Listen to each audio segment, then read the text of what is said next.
Years ago, H.G. Wells visualized roads such as these in his science fiction fantasies. And today they're a reality. You're listening to The Afternoon Commute with John Adams and Chris Kendall.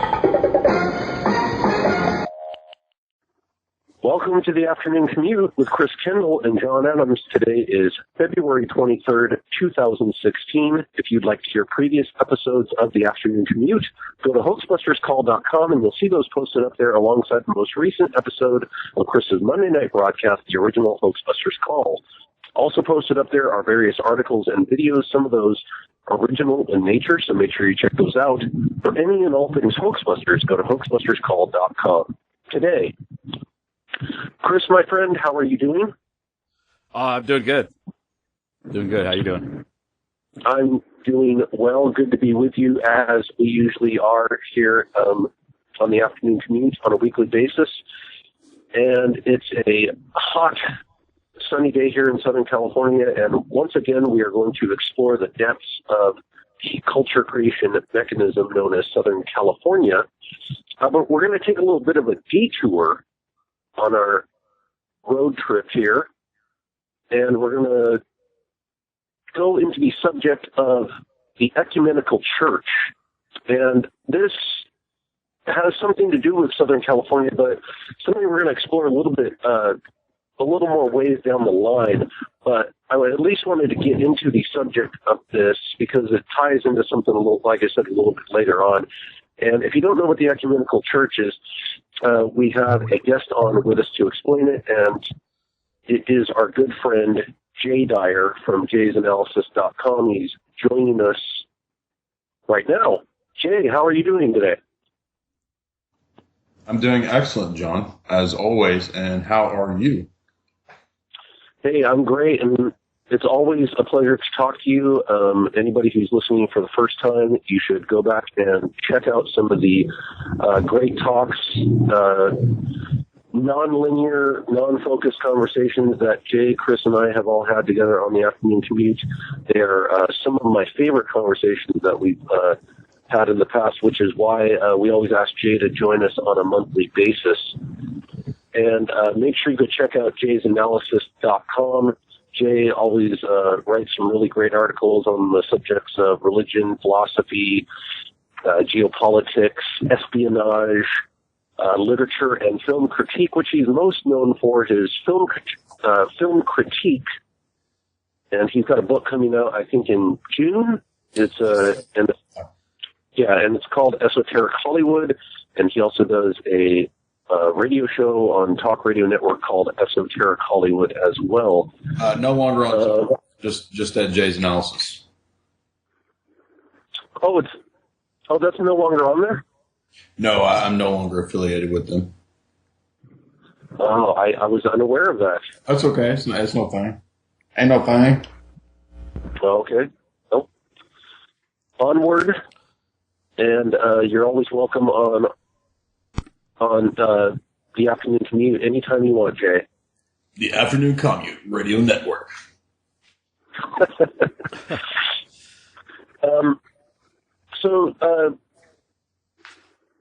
The way the ecumenical church is going to tie into the subject of Southern California is Southern California is one of the starting points of modern day Christianity, and ecumenism was once known as modernism. Yeah. And we've been talking about modernism in all of its shapes and forms, and religion is no exception to that. So during the early part of the 20th century, the Rockefellers were funding religious modernism, Christian modernism, and so Jay, I'm basically going to give you a lot of the floor here because you're more of your expertise is probably more than mine is on this particular subject, even though I do know a lot about it. But go ahead and tell us about the history of Christian modernism. Sure. So if we want to date the topic of Christian modernism itself, it would probably have its origins in what's called German higher criticism. And this is around the time of the 1800s. You have a figure by the name of Julius Wellhausen. And Wellhausen, for whatever personal reasons, and he does seem to kind of hint at sort of a personal taste that he had, you had this new movement in German universities, Heidelberg and so forth, Wittenberg. And the idea was that religion in the West, particularly Protestantism, had not properly been purged. And so I'm going to try to give as objective an analysis as I can. I was raised evangelical and subsequently went into Roman Catholicism and then Eastern Orthodoxy, at least as an interest of mine. So I've kind of seen all of the vantage points and have put a lot of time and effort into researching these topics, over the years. I got more and more interested as I did Bible college and seminary work. So, like I said, so Wellhausen has this idea that, since the Reformation, we've still got all these holdovers of ritualism and tradition, and the Reformation wasn't really good enough, and what we really need was a scholarly treatment of the sources themselves beyond what had been given in what's called humanism. And this is an idea that's not the same as secular humanism of modernity, but more so what's called Renaissance humanism, which was a movement amongst intellectuals and scholars back at the time of the Reformation, which would include people like John Calvin or Desiderius Erasmus. These people were known as humanists, and they emphasized a return to understanding the original Koine Greek and the Hebrew and so forth, and studying the Masoretic text and studying the Septuagint and so forth. And so that movement at the time of the Reformation, combined with the Reformers' desire to purge what they saw as accretions into the message of early Christianity, this would have its flowering, I believe, at the time, as I said, of higher criticism and the higher critical movement. And you have some other thinkers, too, who would be important in this. Immanuel Kant, even though he was not particularly interested in theology, he did have quite a few statements on it, in so much as he thought that the realm of metaphysics could no longer be something viable. Kant says in his Prolegomena to Any Future Metaphysics that ever since David Hume and empiricism, we can no longer speak of metaphysics. Until somebody answers the problems of David Hume, metaphysics is done. And so basically the mind for Kant is forever cut off from the external world. This would be influential for another German theologian named Schleiermacher. And Schleiermacher would take religion and theology to be something that's purely kind of pietistic. And so it's just kind of an inner experience that might be manifested in different ways, but there's no external form to it. So you have figures like Schleiermacher, you have Julius Wellhausen, but it's really Wellhausen who's the pioneer of critiquing the texts. And Wellhausen says the problem isn't really the Bible as a whole, it's actually the Old Testament. And what we've got to do is get rid of all these Judaic ideas of ceremonies and calendars and going to some actual building and having some sort of baptism or whatever. All that needs to be wiped away. And he thought the best way to do that would be to cut up the Old Testament and figure out that, actually none of this is really from a deity. It's actually a combination of different traditions. And you have what's called the school that has this idea of the documentary hypothesis. And this is where you get the idea of JEPD, the Yahwist tradition, the Elohist tradition, the priesthood tradition, and the Deuteronomist tradition. And so anytime you do any textual studies, you'll come across all of this. And the idea is that, so what is it? All right. So if it's not from God, what is it? Well, it looks like there's all these different traditions JEPD, right? There's the Yahwist tradition, and these were the guys who at some point in the Old Testament were writing Genesis or whatever. They were using the term Yahweh. Then there's this other group of people, they were the Elohist, and they were using the term Elohim. And then there was the priestly caste, and they were using these priestly ideas, and they interjected the Levites and the temple and the ceremony and all this. And so it's basically just a big hodgepodge of garbage, according to Wellhausen. And so what he thought needed to happen was purge all that Old Testament junk in his mind, and then you get basically the simple message of the New Testament in Jesus. And in theological terms, this is really just a rehashing of the Gnostic theology of the early church, where you had various teachers like Valentinus and other Gnostics who taught that the Old Testament texts were from an evil God. And that was the source of all problems. And really, we just need the simple inner message of Jesus. Now, so that's a long-winded thing, but it's important because this is where we're going to get to ecumenism. So I should add as well that Martin Luther is important in this because he wrote a famous treatise called Against the Jews and Their Lies. And this would be very influential in German movements of anti-Semitism at the time of World War II. It would kind of have a rebirth. Not castigating Germans, not saying that all the Jews and Zionists are good, just trying to state what was going on. So Luther also, of course, shared a hatred for the law, for Judaism, ceremonies. There's numerous statements in Luther's writings where he speaks explicitly this way. He says things such as, "I wish I could punch Moses' teeth out." And he says that everything in the Old Testament is, is worthy of the trash bin, literally.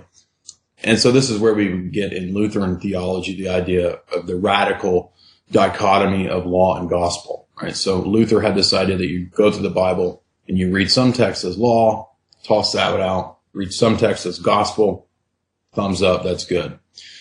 And so this idea of everything Judaic, so-called, needing to be purged, actually kind of has a precedent in Luther, and then filters down to Wellhausen.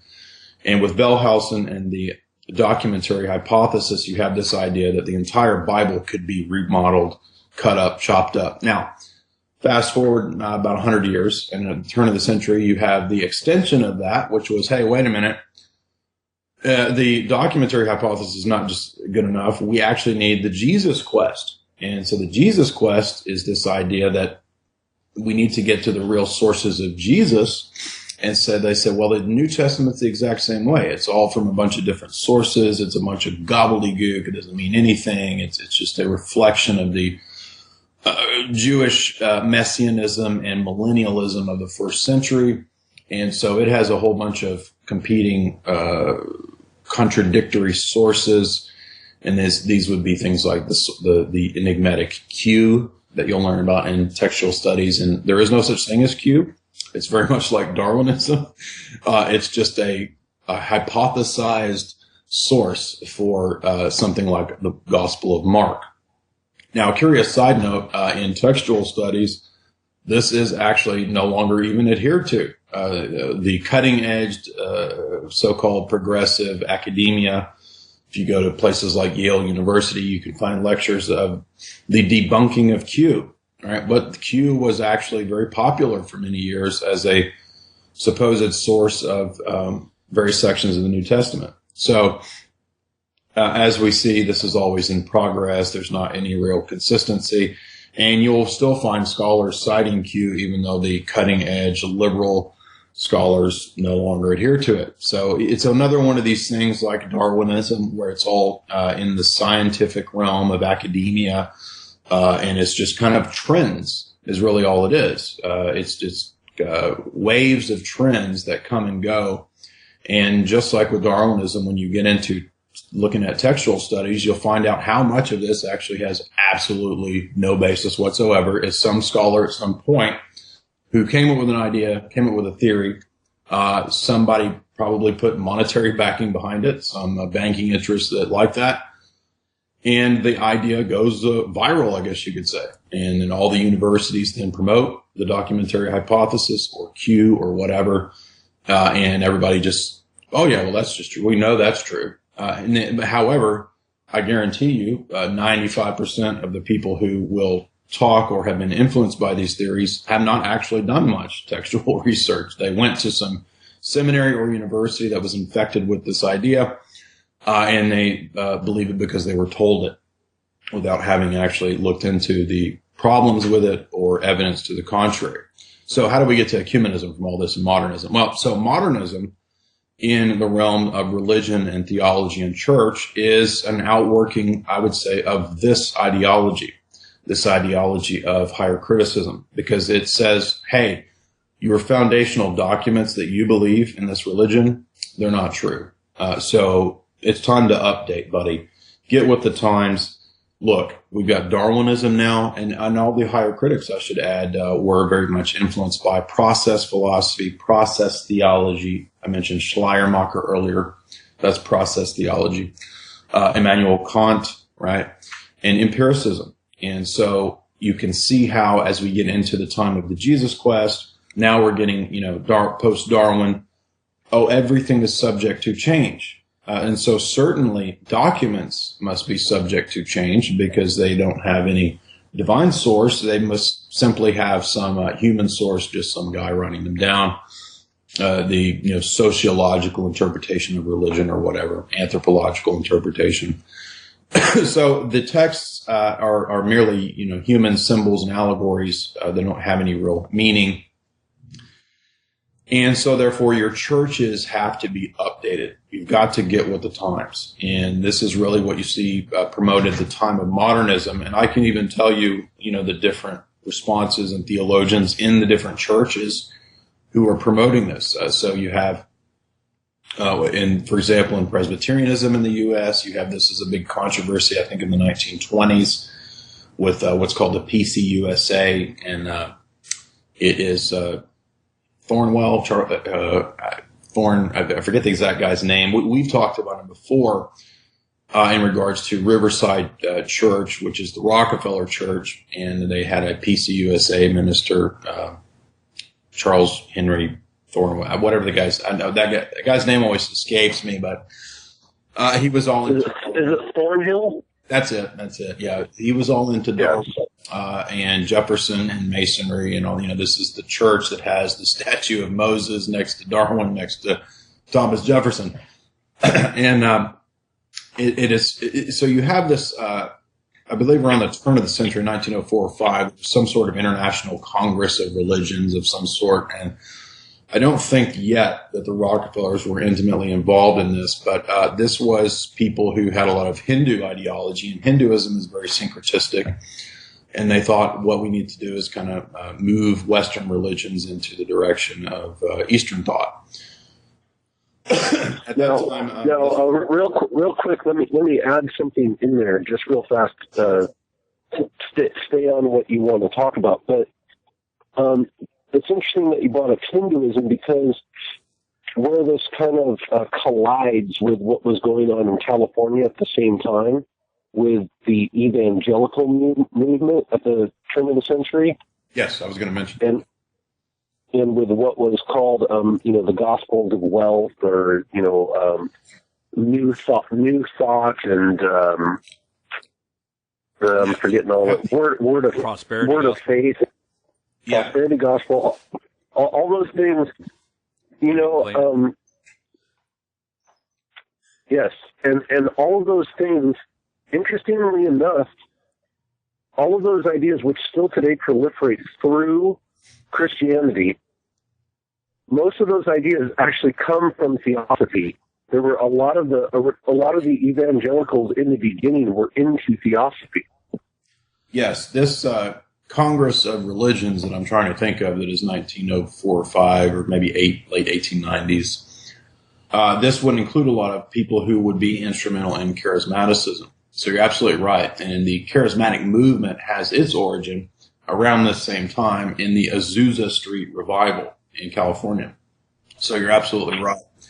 And the reason that charismaticism would factor into this is that the idea in charismatic movement would be it's no longer about the book. It's no longer about what's in, New Testament or Old Testament. It's now about your direct experience. And this experience is not it doesn't necessarily have any consistent content. It could just simply be, your emotional hype, your reactions to the music, with the drum and the bass and all that, and the band playing and, flopping around in the aisles.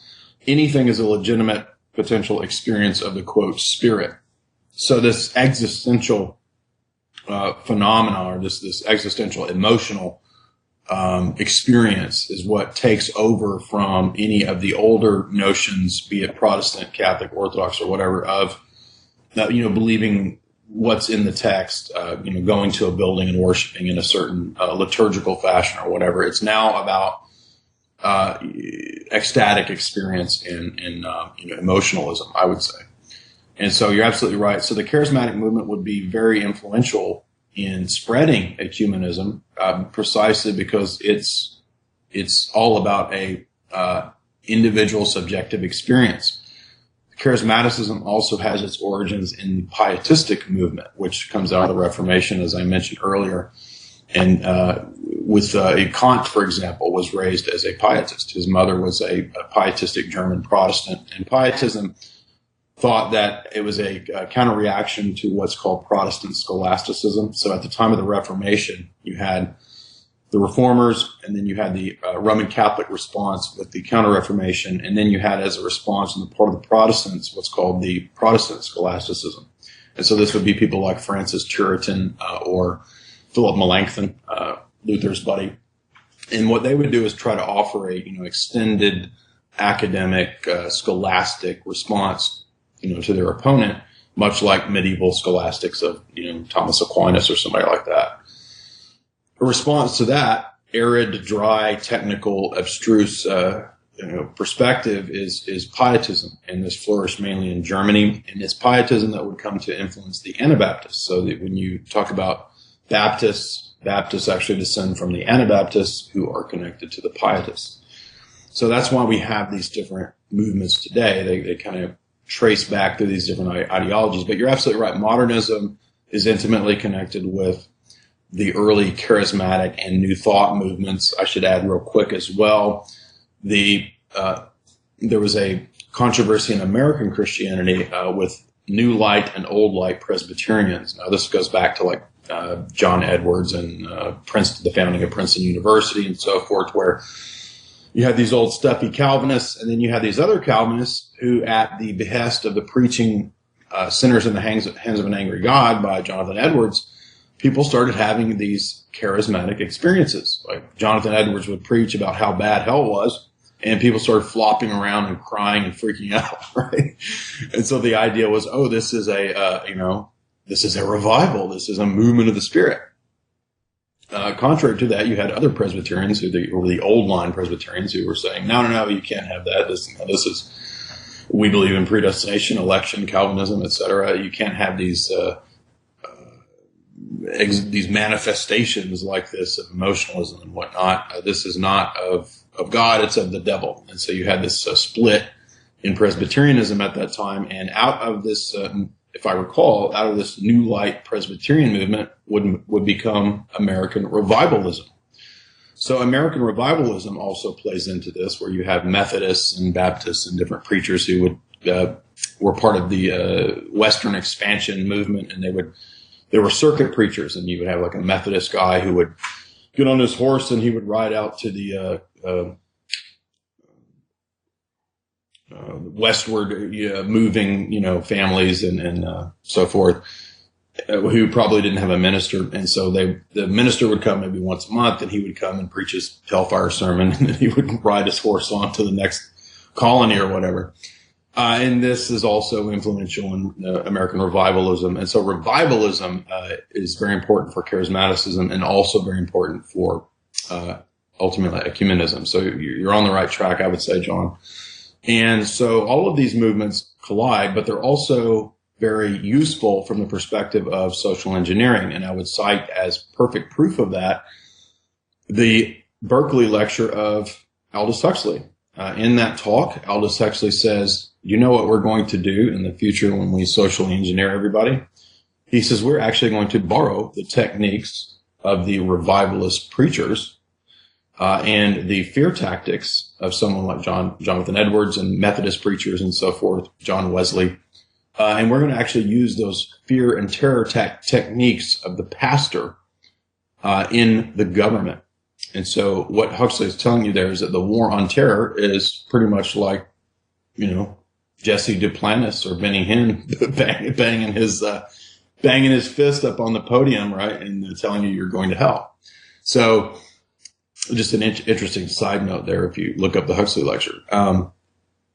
But yeah, so modernism has an influence from all those strands in the Roman Catholic communion. This is a very fascinating story too, because I know that you guys would probably have the perspective that Rome was always controlled. I don't take that view, having experienced Catholicism for a good time. I think that Rome had a lot of power, temporal power especially, and wanted to maintain it. And if you look at, for example, the history of the Republic of Italy, you'll have periods where Pius IX, who actually shared a lot of the Masonic and socialist and Republican ideals as a youth, when he became the Pope, this is like 1890s or so, 1880s, 90s, the revolution turned on him, and the Pope was actually walled up in the Vatican, scared to come out because the revolutionaries were going to behead him or something. This is what resulted in the calling of Vatican I, where there was papal infallibility. Anyway, a little bit after this was a pope by the name of Leo XIII. And Leo XIII heard about the movements of Masonry in different countries to not just get rid of monarchs and to establish republics, but also to get rid of the church. And so I do think that there was a real historical battle between Masonry and Roman Catholicism, and ultimately most Christian and mainline churches. And so in each of the different churches, the battle plays out differently. But in Roman Catholicism, you have kind of an outright battle with French Revolution and so forth. And you have a whole string of papal encyclicals issued against Masonry. And I would argue that it is mainly through the Jesuits that the Freemasonic ideals really gained sway and power in the Roman Catholic Church. And that is why the Jesuits would be instrumental in liberation theology with Marxist ties and so forth. And Marxism, of course, has ties ultimately to Freemasonry and Illuminism. And so the Jesuits pioneer not just a liberation theology, but also a kind of a rival to the papacy. And this is why when you look at the history of the relationship of the papacy to the heads of the Jesuit order, you will find a back and forth swing of power. I'm not saying that makes all the popes good and all the Jesuits bad. I'm just saying that this is, what I get from church history as I've researched it. So there'd be times where the Jesuits were suppressed, and there'd be times where they were hailed as, heroes of the church and so forth. You would have traditions saying that, Jesuits can't be pope and so forth and so on. And so what Leo XIII discovered was that there was a Masonic plot to no longer destroy the papacy, but actually to use it. And this is a famous document called the Alta Vendita. Now, certainly people would debate the authenticity of the Alta Vendita Lodge and so forth, its plans, in as much as it promised, or it proposed the idea to co-opt the papacy, not destroy it, and to use it to bring in a new religion, a new world religion, in fact. And you can actually read the Alta Vendita documents. You can find a book on that by John Benari, I believe. And then you can also read, Leo wrote a famous encyclical called Humanum Janus about Masonry. So I believe that was a real war, and there were different factions, and there have always been different factions in the papacy and the cardinals and so forth. And I would say that by the 20th century, you have pretty much a complete victory of the New World Order Masonic power over the papacy, and that came to the flowering at Vatican II. Vatican II is going to be very important for this because that is ecumenism in the Roman Church having its complete victory. Now, so I'm moving up a little bit. By the time of Benedict the 14th, I believe, or 15th, one of the two, you have a beginning of a crack in the papal perspective on ecumenism and the Western globalists, so to speak. Prior to this, they've been very critical of it. And Benedict the 15th, whichever guy it is at the time of World War I and the League of Nations, he says, oh, you know what, maybe the League of Nations is a good thing. So prior to this, the papacy had been very critical of Americanism and American policies and Western democratic policies, generally speaking. Now they started to crack on it. Then you have, I believe his successor was Pius the 11th, who wrote a famous encyclical called Mortalium Animos. And in this document, he addresses the ecumenical movement explicitly. This is around 1928 or so. And he says that this is a complete destruction of the Christian religion. So it's starting to make its encroachment into Roman Catholicism, even in the 20s. You had a famous document by a previous pope I should have mentioned called Pacendi Dominici Gregis of Pius X. And this is a famous encyclical that addresses modernism in total. And there he calls it the complete destruction of the Christian religion as well. The reason Pius X is relevant is that for Roman Catholics, he's one of the last popes to be declared a saint. So the encyclical of Pius X would be considered, to have a special authority for Roman Catholics. This is all abandoned by the time of John the 23rd. Right? So Pius the 12th, this is like in the 40s and 50s, is generally believed to be kind of the last quasi-traditional pope. John the 23rd comes along and he writes a famous encyclical called Pacem in Terris, which is about the relationship of the world and economics to the church. And it's the first papal encyclical to kind of call for a global government.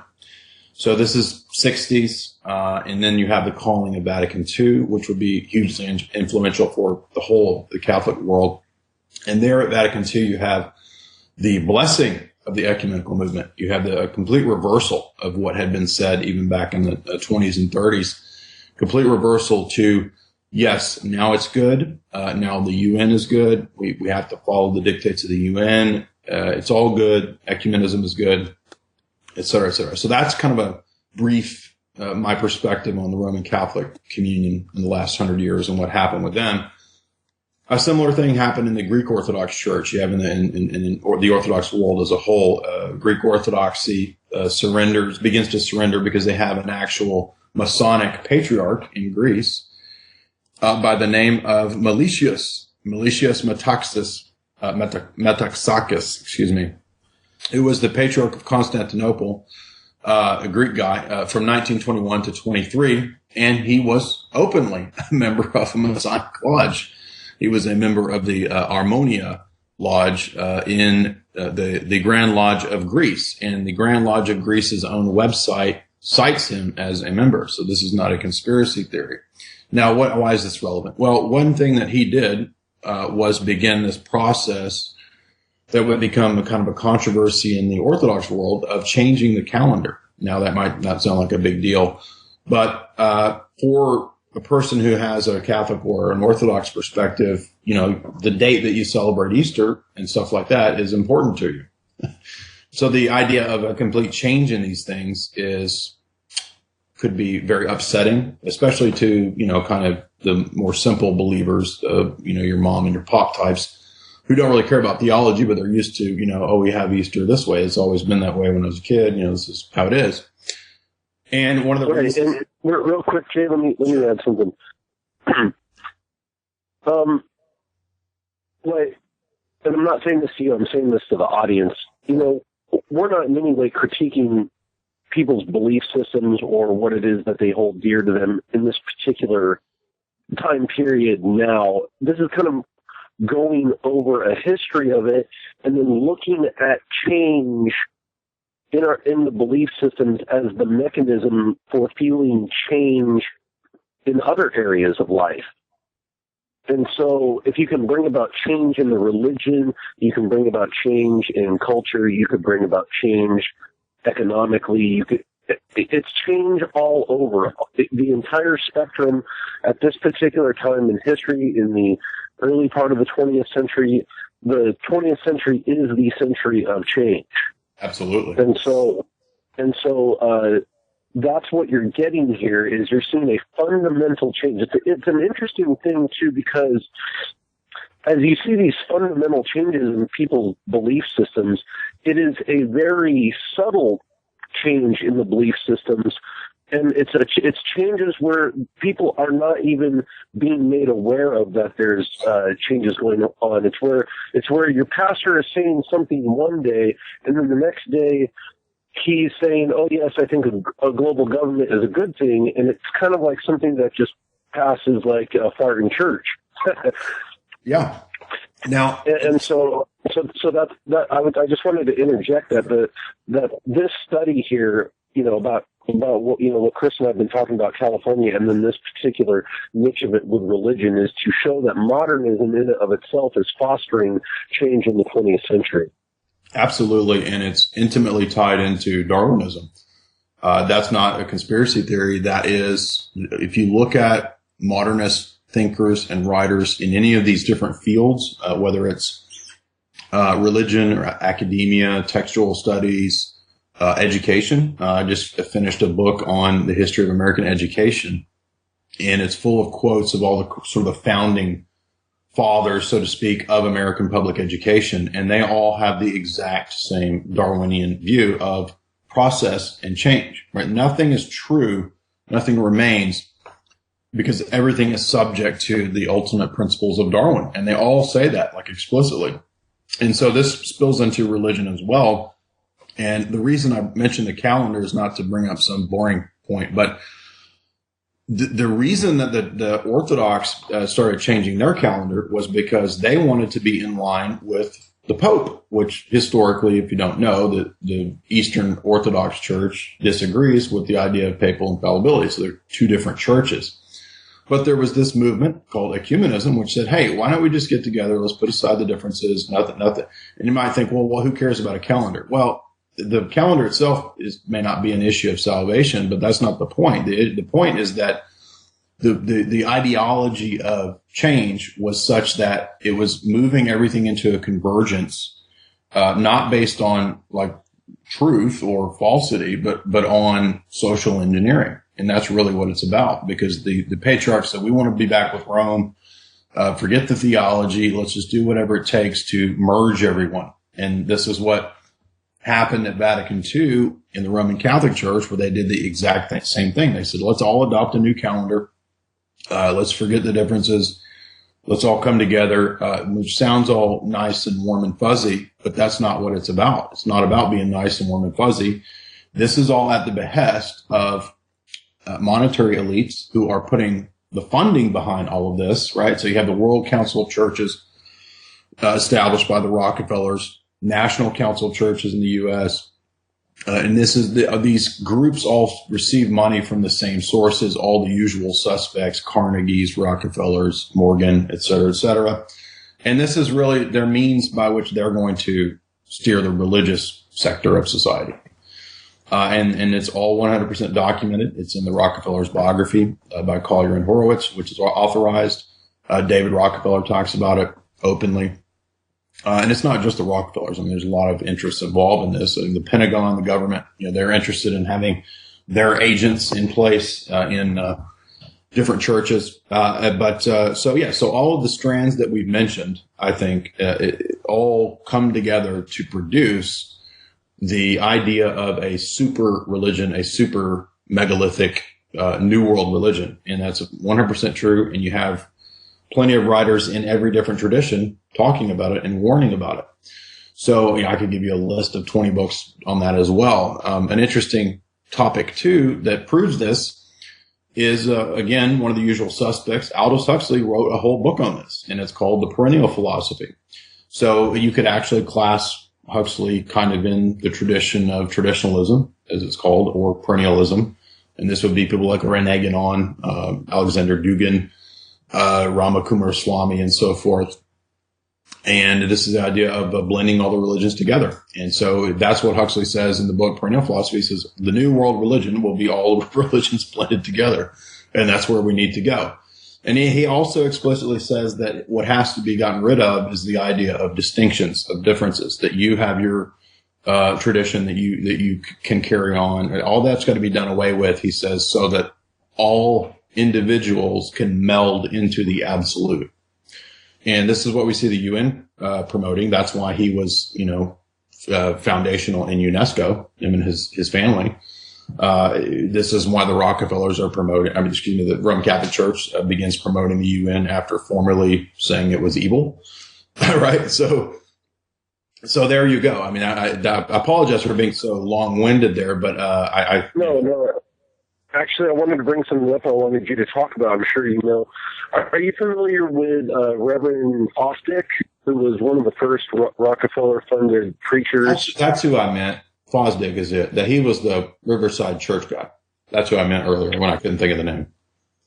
Yeah, and he's the one who wrote a sermon that came out and said that we got to get rid of all of the old ways and old ideas, and then John D. Rockefeller said, "Well, yeah, that sounds good. We need to make him the head of the Riverside Church and promote that idea." And then the Rockefellers funded the printing of that sermon and had it sent out to like every church in the country. Yeah, exactly. And that's how really just. Yeah, that's how it's done. Another thing that's, let me read a little, I wanted to read a little line out of this book. And if anybody's actually interested in what we're talking about here, there's a good book that kind of sums a lot of things up having to do with a particular niche of this called the Prosperity Gospel, and it's called Blessed. It's by the author Kate Bowler.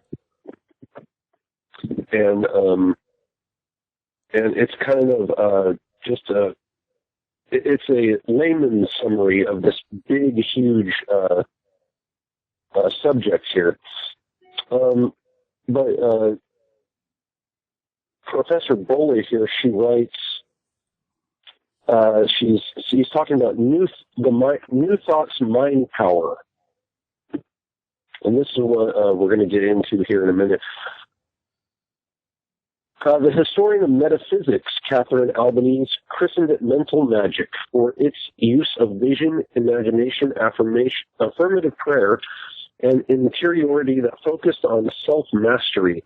What Albanese called mental magic, we will call mind power, because its discourse of control and efficacy calls on the role of thought and speech. Victorian America was a hotbed of mind power, bursting with transcendentalism, spiritualism, Freemasonry, Christian Science, and of particular interest here, an offshoot of Christian Science called New Thought. Out of this miasma came the thinkers who nurtured a particular species of mind power, planting the seeds of the present-day prosperity gospel. Then we move forward into the 1950s, and once again you have the World Council of Churches and a particular pastor coming out of New York, where the Rockefellers promote things, and that would be Mr. Norman Vincent Peale. And there's a big history on the backside of what mind power and what became known as positive thinking from Norman Vincent Peale's book, The Power of Positive Thinking. There's a myriad of shuckers and jivers and hucksters and, yes. Like Robert Schuller. Robert Schuller would kind of be his successor. Right, but I'm saying even before that, in the 1900s and 20s and 30s, there were all these, like the guys you see jumping around on TV in the 80s, 90s, and today.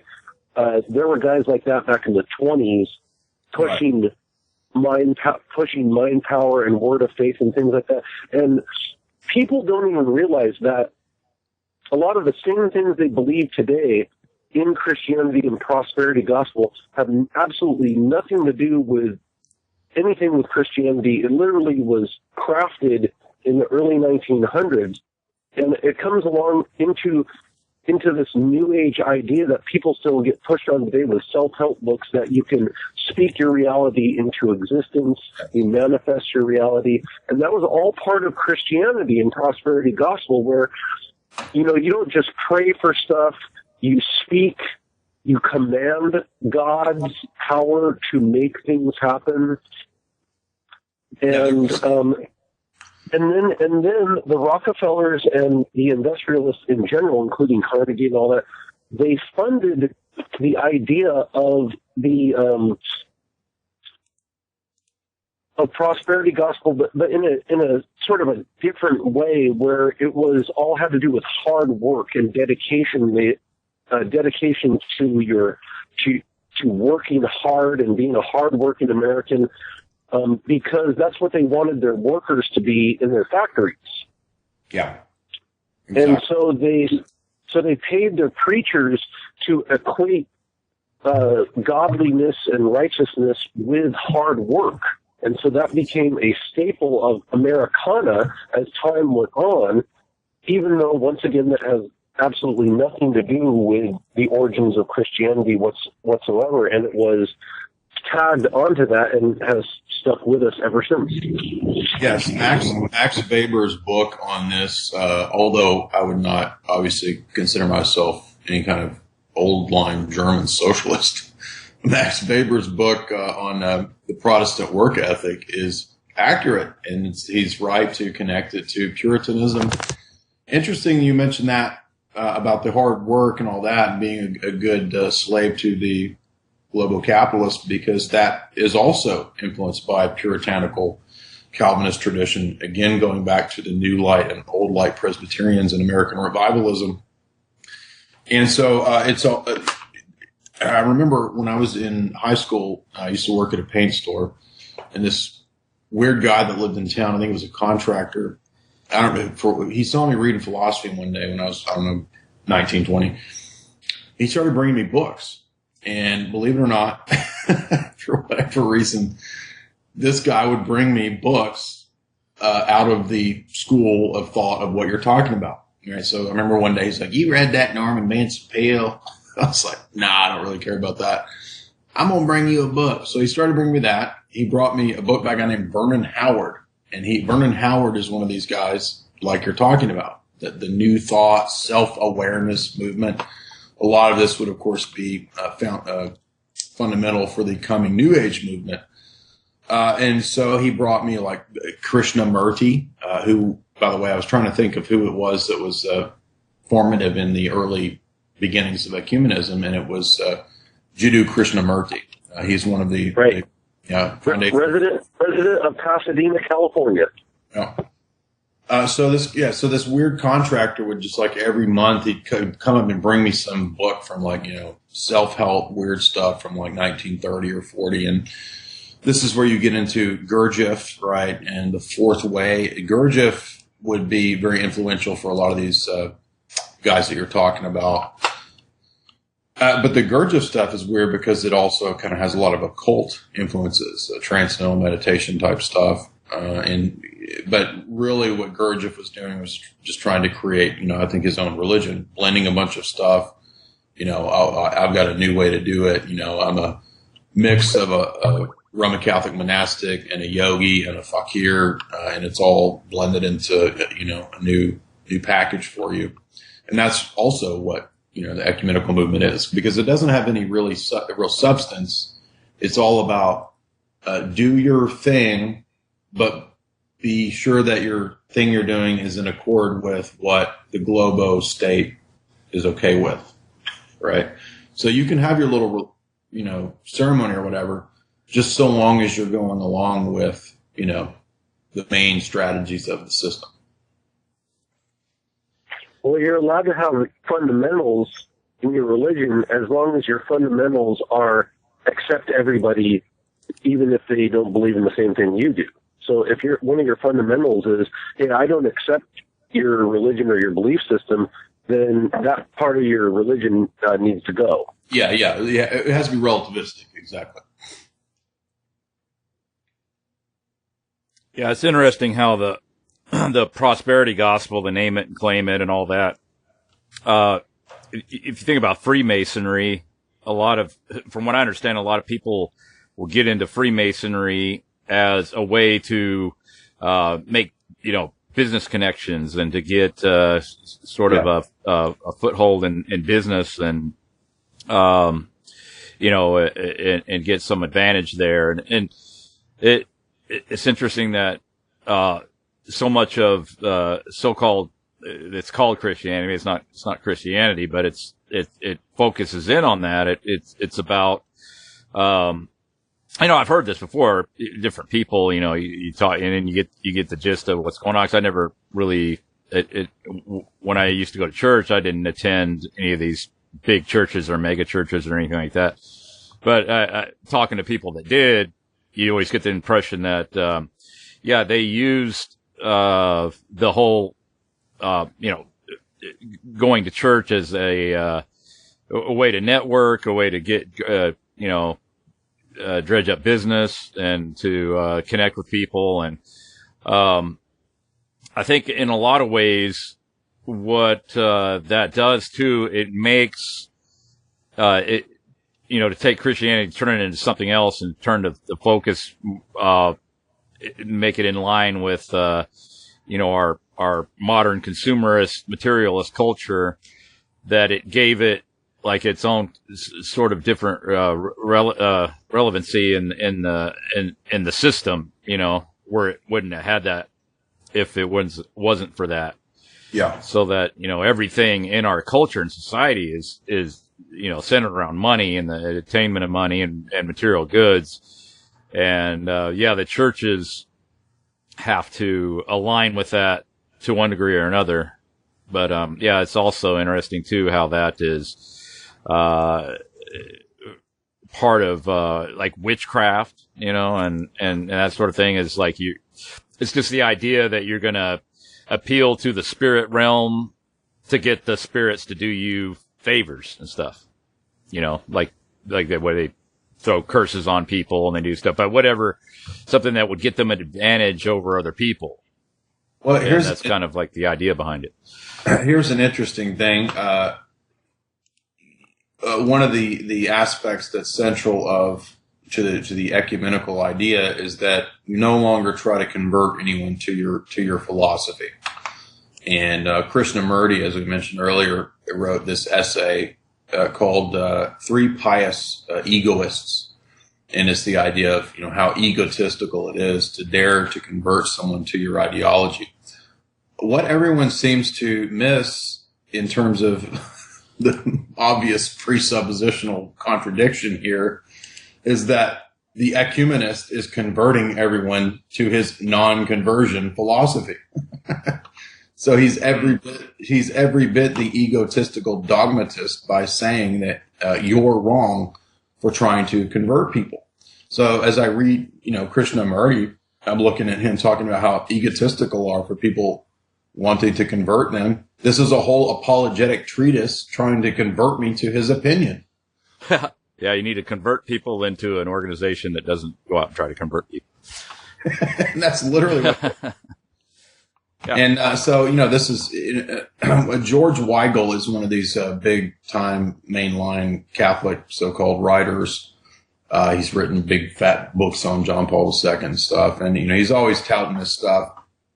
And he wrote an opinion piece about actually connecting Catholicism and Pentecostalism and charismaticism as the means by which the ecumenical movement could really spread, because to reach more and more of a mass audience, you're not going to do it through putting out tracts and lectures and sermons. It's going to happen through people having subjective so-called experiences that they think are divine. And so charismaticism is a great vehicle for that, right? To converting people over to this ecumenical sludge of believe nothing, I guess, relativism. What the irony there, of course, is that, as we said, these are actual engineered movements. They're 100% run by people who, a lot of these new thought type people, Gurdjieff, these kinds of people, these are people running in the circles of, the monetary elite, who, are all about social engineering.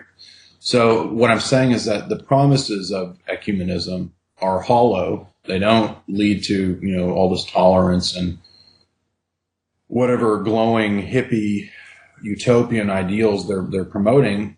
It's all part of the one world global state. And as I said, again, you can look at Huxley's Perennial Philosophy book to see that.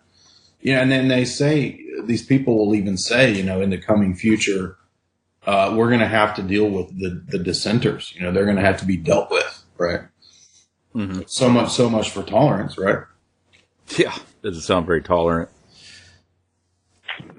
Well, one of the biggest pushers of the ecumenical idea today is Rick Warren. Oh, yeah, big time. Now, that's got to be some kind of CIA thing, I think. Yeah. Oh, yeah. And so now here's where, and I want to touch on this on a later episode. And Jay, you're welcome to join us again if when we start getting into Southern California Jesus people and evangelicism, because we're going to talk about that in the future. But see, right here in Southern California, and all of these churches are within a couple miles of each other, strangely enough, is TBN, Calvary Chapel Megachurch Mothership, the Vineyard, and Saddleback Church, where we're and pastors up to 20,000 people at once. Yeah. Right. Side note: one of the Calvary Chapel, which originates in California, Dave McGowan points out it is one of the Laurel Canyon guys who started the Calvary Chapels. Yeah, it's well, there's I know a lot about that, and I'm kind of saving it for a particular episode, so I'm not even going to talk about that yet. Okay. But so all of those particular churches are kind of offshoots of Calvary Chapel. They kind of started that whole, except for TBN. But Rick Warren, of course, hosted a debate between John McCain and Barack Obama at Saddleback Church in Irvine.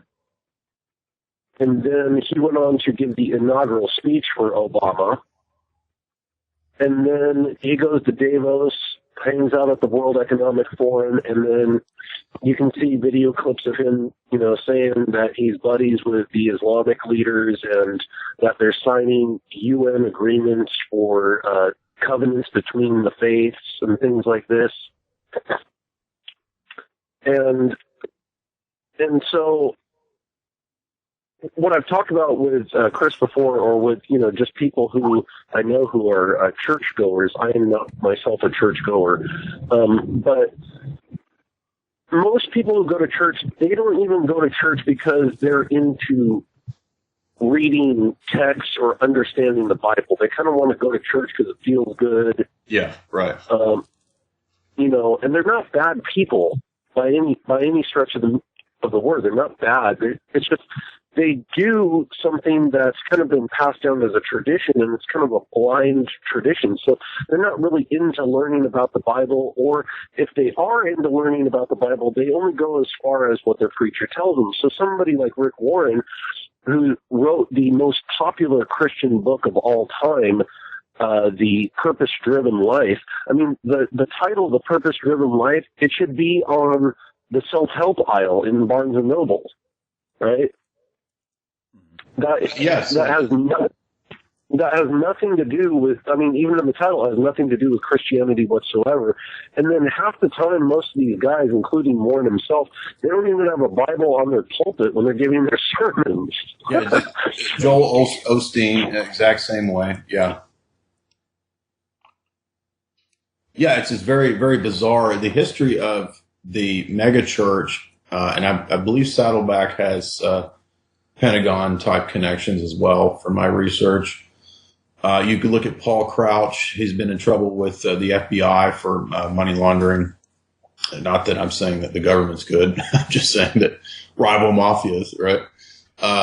these people are, quite obviously dubious. But I think they experiment with different things too. So you had in the last 10, 15 years, this movement called the emergent church. And this is weird because it's an attempt to blend the non-denominational / megachurch with some cafeteria style stuff from maybe Orthodox liturgy or Catholic liturgy. So you might have a calendar, and the guy might decide to wear a robe or something like that. But you're all going to meet in an auditorium and wear jeans, and so it's a weird mix of stuff. And then you start watching the heads of this movement, and they start saying, "Oh, yeah, we actually disagree with a lot of what's in the Bible. We don't really believe that." And if you trace back the emergent movement, I spent about a day one day researching this, and it looked to me like this is coming out of Oxford. That's of course the central locale of, I believe, the inner party of the for lack of better terms, real world controlling Illuminati. So what I think is that they kind of throw out these different things like the megachurch and these different trends in Christianity, like, Christian hip hop and all this kind of junk, which is just like a mimic of the so-called secular stuff, right? It's like a cheap copy of that stuff. And it's all marketed in exactly the same way as the mainline stuff, right? It looks exactly the same. It's not really anything substantially different, except maybe throw in Jesus here and there. And I think it's all a scam. It's just as much a scam as anything else that you guys talk about. So yeah, all of these movements that seem to be dubious, and they tie into homeland security quite often. These mega churches, emergent churches are full of people who are informants for homeland security. There have been plenty of articles and mainstream news reports about that as well. You know what? One of the biggest feats of modernist architecture is? Well, what? Could be a lot of things. What? One of the biggest feats that you can attribute to modernist architecture, the Crystal Cathedral. Oh, okay. Yeah, Robert Schuller. There you go. Yeah, Philip Johnson was the one who designed the Crystal Cathedral, and then a guy we talk about quite often in this, the guy who built the original church before the Crystal Cathedral was built was Richard Neutra, who built all of the other stuff that we've talked about. But yeah, that's another thing that ties into this, and that's a good point to bring it up, is there's actually a connection between modernism and modernist Christianity, modernism in the sense of how we've been discussing it, because you start to see in the 1950s, you start to see this, and you see this in the Catholic Church as well, where you start seeing these churches starting to be updated in the way that they're built, and they're all built in modernist fashion. They've totally, and postmodernist fashion, they've totally done away with the church and the steeple in the classical sense. And now you've got, modern buildings where some of them don't even have crosses on them, or you don't even know that it's a church. It actually looks more like a civic center. Yep. Yeah. The Catholic version is what you're talking about, and I know a bit about all that. And this was especially. Oh, you're breaking up, Jay. Say what? Oh, you were breaking up there real bad. Oh, yeah. This happens after Vatican II, especially in the Catholic Church, where the norm for the architecture becomes all this hideous space station looking stuff. And what it looks like is the old Soviet style architecture of what they thought the future, like the retro futurism of the Soviets, is what a lot of these post-Vatican II Catholic churches look like. Have you looked into cosmism? Yes. I think I'm saying that right. I saw your posted on that, and there's some interesting articles at Soul of the East. Well, there's a woman named Natalia Ertonina, and she wrote a couple interesting articles that deal with Russian cosmism. I forget the exact name of the article off the top of my head. I can link it or email it to you guys. But yeah, the Russian futurism and cosmism would have its own sort of weird style of architecture. And, a lot of these post-Vatican II churches in the Catholic Church 100% took on that architecture. You're absolutely right. And in the Protestant world, the corollary, I guess, would be the non-denominational strip mall or the big metal building or the church that looks like a sports theater. Yeah, they have one of those down here on the corner from me, not too far. It's like a big, I don't know if you call it a mega church. I don't know if it's that big, but it's a really big, it's like a compound. But yeah, it looks like what you just got through describing. It's just like prefab and a big, huge, gigantic parking lot that they bought from a defunct grocery store that used to be there.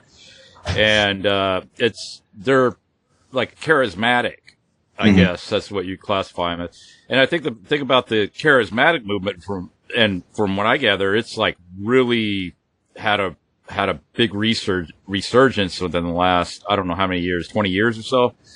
Yeah. Especially Africa and Latin America, by the way. Oh, really? Okay. See, yeah, it's really big. Well, I mean, they got this big compound down here, and I don't know how many members, but they have like 2 different services, so they can accommodate everybody, and they already have this like huge, gigantic parking lot. So with all that, they still have like 2 separate services. But I was just going to mention something about the charismatic movement, and like people like Rick Warren, which is he's admitted to being a member of the Council on Foreign Relations, by the way. Good point. They talk about getting direct revelation from God. That's probably what John's mentioning. Like he gets up and preaches and doesn't even have the Bible. Well, it's this idea that you're getting like direct tapped into the Holy Spirit and God, and you're getting direct revelation. And that's an idea in the charismatic movement, especially. I think that is what you see now a lot, where like you're talking about, where people don't really are into reading the Bible or know anything about the Bible really. And that I think that's at least based on my experience, I gather that just about anybody I've ever spoken to doesn't really know a whole lot about the Bible, and they don't really read the Bible a whole lot. I mean, you find exceptions here and there, but generally speaking, it's more to do, like you'll hear people talk about, well, God told me this, God told me that, God's moving in my life, He's working in my life, and it's all this kind of this concept of this, spirit influence that they're having. They'll make reference to the Bible, but it's not like they're directing their life according to the Bible. It's more this idea of this direct revelation from God. Absolutely. And this, oddly enough, is all directly out of the suspects we mentioned earlier. Theosophy. Theosophy and anthroposophy are the foundations of the ecumenical movement. And you can go back to Madame Blavatsky, who talked about this. We mentioned Krishnamurti. He studied under Annie Besant. So he was involved in the Theosophical Society, a big guy in the ecumenical movement. So in the idea there is that, my tapping into, is what's guiding me into whatever force that might be, whether just my mind or, demons or something, who knows? But that's the problem, is that there's no guideline by which we can determine, the source of these experiences. And when I was 18 or 19 and started reading the Bible, I visited some charismatic churches to just check it out. Because it's kind of like, well, reading the Bible, which church is right? I'm going to, taste all 32 flavors or 32,000 flavors. But I'm going to go see which ones are, check it out. And I went to a whole bunch of different churches to get an idea. And what you notice in the charismatic churches is that that's absolutely the case. There's, very little Bible literacy, and everybody's just kind of looking for and waiting for this next experience, which probably 95 to 99% of the time is just people's emotions that they're mistaking for the so-called spirit, I would say. Mm-hmm. Well, a lot of things too is, one thing you guys brought up I wanted to mention, because, I was raised in the throes of the charismatic movement out here, and my parents attended Calvary Chapel, and I went to private school with a lot of kids, some kids who were also pastors' children from local churches. And one thing I noticed, like you said, like these churches take on these postmodernist structures when they're built, and when that movement first started out in the '60s, the idea behind it was something that you could probably get on board with at a certain level, where it's like, hey, you don't need to go here or go there, subscribe. We're going to do our own thing. You can come to my house and we'll have Bible study, right? And that's how that kind of started out, is like, hey, come over to my house. I mean, that's what my parents used to do. Hey, come over to the house. We'll have people over.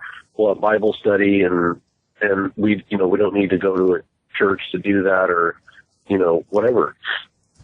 And then from that point, it turned into, well, we can rent this warehouse and we can have the church there until we're able to get space. But then once the people can afford to have a church built, they purposely don't build it like an old church.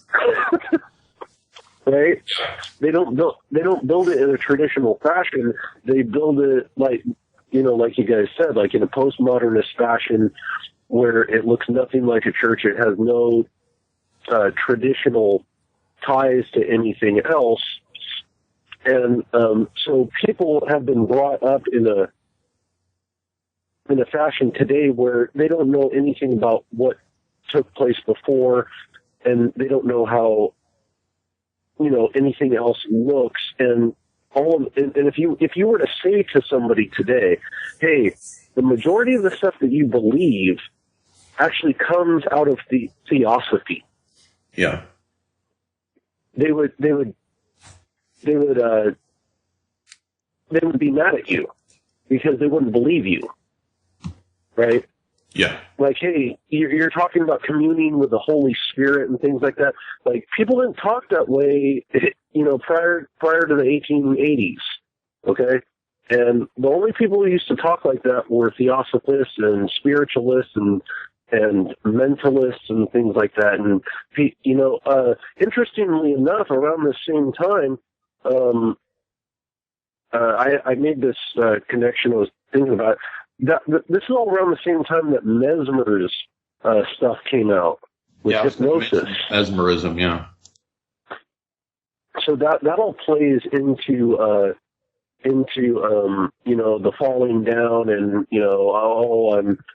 I can the blind can see and the lame can walk type stuff, and there's a whole series of that type of stuff as well, especially in the 1920s with the tent revivals and yes, the revivalism, right? And, the communist. Yeah, and then what was and this? then also big time after the Depression, because people were looking for reasons as to why the Depression happened, not because the rich elite stole everything. It was because God was damning America and telling them to turn back to God. And that's what the preachers were saying. Right. And so people were looking to churches, and so a lot of the preachers gained a stronghold during that particular time period. It makes me think of that. What's that Steve Martin movie from the 90s, I think, where he's the con man preacher? Remember that? Leap of Faith. Leap of Faith. Yeah. Yeah. There's a series of those stuff, and see, that's the thing that's too bad about people like Robert Tilton. He's my favorite televangelist, because if you want to talk about a direct connection to God,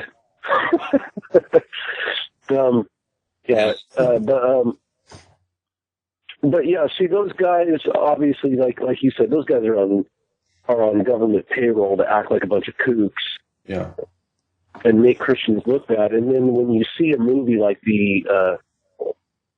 like Leap of Faith or the other one, what was the one with Robert Duvall where he was? Yeah. Where he kills somebody. Remember that? Yeah. Yeah. So there's Hollywood critiquing Christianity there, and they're critiquing the fashion, like, oh, look at these bad Christians, or, idiots for believing this stuff, right? And so you have this dialectic going on there. And so, anyways, but unfortunately... Go ahead, sorry. I was just going to finish real quick here, and then I'll leave you guys to have the rest of the discussion. But unfortunately, growing up in the 1980s and with one foot in Christian culture and one foot being persuaded by the worldly culture, if you're going to listen to a heavy metal band in the 1980s, you're not going to listen to a Christian heavy metal band. And the Christian culture, all it did was try to emulate, like you were saying, all it did was try to emulate everything on the radio or everything. It's like they would come out with books that were kind of like Stephen King books. Like there was a book that was very famous in the 80s with Christians called This Present Darkness.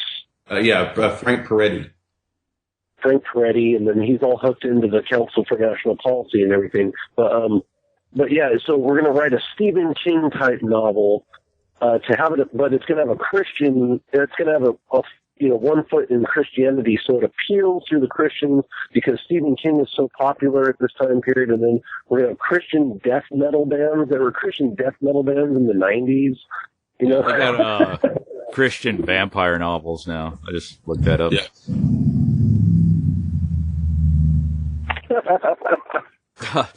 I guess it doesn't. I guess it doesn't work if you pull the cross out for him. Well, it should, right? I mean, that's the way it. No, the cross doesn't repel them. It actually lets them into the house. Apparently, is such a thing. Wow. Just found that out. Well, it just takes. I'm sorry. Go ahead. Oh no, I was just going to say, it just takes what's already kind of popular in culture and puts a Christian angle on it, and then repackages it and puts it out there. Films, same thing, action thrillers, Christian action thrillers, Christian Left Behind, garbage with Nick Cage, right? Yeah. John Hagee. Well, what's interesting about the architecture aspect too that I wanted to mention was that it's curious to me that the idea in the early church, why they started building cathedrals and big edifices that were ornate. It wasn't just some sort of notion of being ostentatious or whatever. It was because, if you lived in a hamlet or a village or something like this, most architecture was built that way to begin with, in the sense of durability and longevity. So the idea was, because it was, I guess I would argue, more traditional, the notion was that you're building this church not just for you, you're building it for subsequent generations, right? So your children and your children's children and so forth are going to be worshiping at this same building. It therefore makes sense to make it out of brick and stone so it'll last. Right. So that's contrasted to, this idea of progeny and building things for the future is contrasted drastically with the consumerist, transient aspect of the way the churches that we're talking about are built, where they're built, especially in Protestantism and non-denominationalism and evangelicalism. They're just these like big metal buildings that, are not going to last. Yeah, like the prefab stuff, and they could throw it up real quick, and that's I've taken note of that. So it's not a position that is even concerned or thinking about, where our descendants going to be worshiping, It's just like the rest of the culture. I mean, exactly. Shopping centers are the same way. I mean, Right. you go look at a shopping center, and it's like, okay, that's going to be gone with the first strong wind that comes through here. It's just not going to be something that's going to last very long. Right. It's just, and now church is the same thing. Yeah, that's a good point. I didn't think about that. It's focusing on the immediate here and now, and that makes sense with this idea of, the loss of belief in the eternal. And I think that's directly connected to the notion of something being true with a capital T, meaning, objectively, consistently, always true, eternally true, as contrasted with pragmatism, which is the only school of philosophy that America has produced, which makes sense with the idea of America. Pragmatism and the immediate, the here and now, empiricism.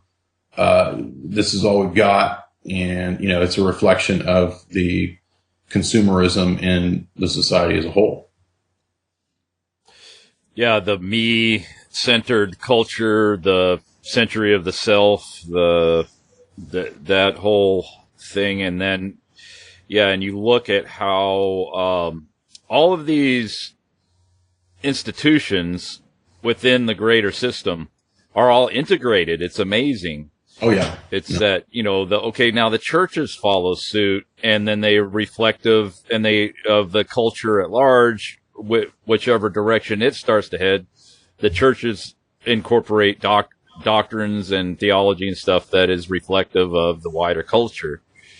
And I've talked about that in the past calls and stuff, how that, I noticed that growing up and going to church, how that was the case, where things that were deemed by the culture at large as being bad things, and then the church would adopt those sentiments, and then but you can go back, when I was like having a pipe or a cigarette, tobacco, like you mentioned. Yeah, and you'd see the guys out, mainly men out smoking during the the between the class and the Sunday school service. There'd be about a 10-minute break, and then there'd be men out there smoking, and that doesn't happen anymore. You don't even if you smoke, you don't even let yourself be seen smoking, because it's something that is deemed as bad by the church. And then also, you wouldn't take a drink out in public or anything like that, because that's seen as unchristian or non-Christian, even though there's no prohibition against it in the Bible at all. You can't find any of those prohibitions anymore. The Psalms even say God gave wine. Well, it says, let the poor man drink to forget his troubles, and so it says that in the Psalms. That in Proverbs too. He says, let the poor man have his drink. There's a statement in Deuteronomy where God even says that when the Israelites come together to celebrate the feast days, he wishes that they have strong drink. So just utterly preposterous invention of some guy, some control freak pastor who just got the idea, that, that's, and I think that goes back to Americanism, American revivalism, and the temperance movement. That was all, connected to the same idea of social engineering. Now, interesting, the temperance movement reminds me it comes up in this book I just read called The Messianic Character of American Education. And I don't agree with everything that Rushdoony promotes, who's the author. He's the founder of the homeschool movement. And what's good about this book is that he includes about several hundred quotes from I think he picks about 20 or 25 of the founding guys in American education. And the reason this is relevant to our ecumenism talk is that it's the exact same idea of messianism but it's all going to be at the behest of the socialist state. So when you look at the figures of Horace Mann, John Dewey, J.B. Watson, Edward Sheldon, Henry Barnard, there's a whole list of these characters. William James, the philosopher, was influential in this.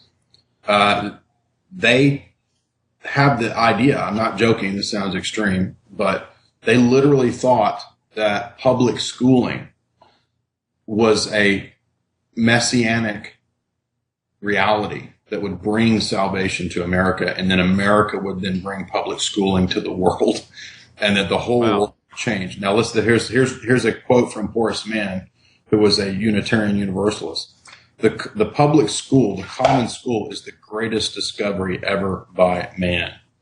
And he goes on to say that through the implementation, we will create a utopia. And that's quotes from Horace Mann.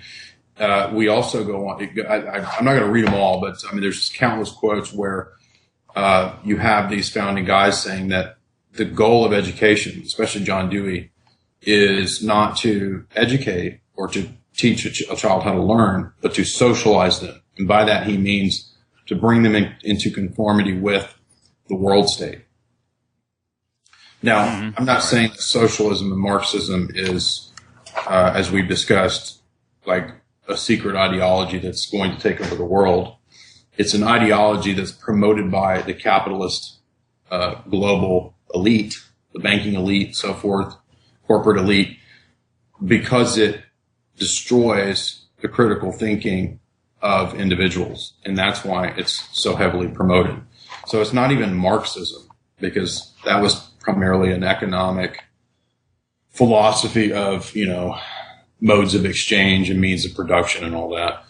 It's rather this generic idea of sloganeering socialism that is literally the worldview of every single one of the founding fathers of American education. They all talk about it. And they talk about it as necessary for democracy. They even say that democracy is not just democracy. It's a salvific way of life. Wow. Yeah. That is, let's see which character that was that said that. Education to save. Carlton Washburn, one of the, I forget what he did, but he's one of these founding guys, and he's saying, democracy means that America will be the instrument through which public education will be spread to the globe, and it's public education that is democracy. And democracy is a salvific way of life. So the supposed idea of democracy is, right, this idea that we're all equal, we all have the same vote, we all get an equal vote, blah, blah, blah, egalitarianism. And then that necessitates then, if we're going to be democratic, you got to have public schools, because it's not fair to have private schools or people learning on their own. Got to have public schools. There's also an interesting chapter that shows a correlation that comes out of this, which is the idea that, you can't have gifted students because that would presume some higher status, and that's not fair to everyone else. So even like back 100 years ago, when they were really discussing putting into place the public education system, they were already stacking the deck against to war against individual critical thinkers, to war against genius, to war against gifted students, and so forth. Those are the ones that are marked as the problem, as Bertrand Russell said, for example. Mm-hmm. But all these same American education guys, they're all, by the way, and every one of them are Darwinian. And they think that we are evolving into one big mass clump that will bring the utopia. Now, it's not that Marxism is the point. It's that people believe these cloudy ideals and they act on them. And all the founding fathers of American public schooling believed it. And they even say that if you don't go along with this, you're going to have to be dealt with. Hence, they were behind mandatory public schooling and the idea of truancy and so forth. Yeah, that's interesting. I wasn't quite aware of all that, those connections there. I was, when I used to go to church, I would get into debates a lot about the Sunday school, whole, setup in the churches. And I would, among other things, I would question stuff, that's going on, doctrinal issues and stuff like that. And I was just, I would get into discussions with the preachers and stuff about, hey, how is this, remind me how this is scriptural, because I don't see, I see admonitions in the Bible to raise up your children, but those are to the parents. That's not something that you naturally delegate to somebody else. So I had a problem with the whole Sunday school concept, this principle of it. It's like, oh, well, you turn your child over to somebody else to bring them up in the way they should go. And it's like, well, I don't think that's what the Bible's talking about. I think it's admonitions to parents, really. Yeah. And, so I'll go round and around with them on that. And, it's just the idea behind it. And I think that's, probably what you just brought up there had a lot to do with that being implemented in the churches. It does, because it's like kindergarten.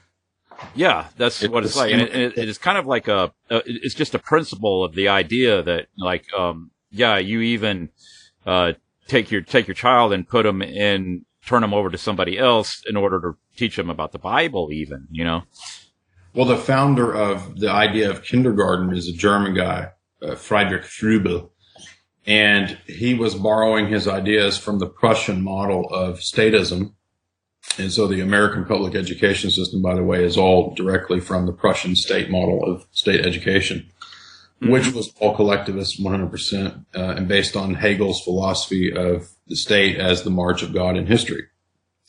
Now, I'm going to read you in America. So Froebel was German. I'm going to read you his evangelist in America, a woman by the name of, what is her name?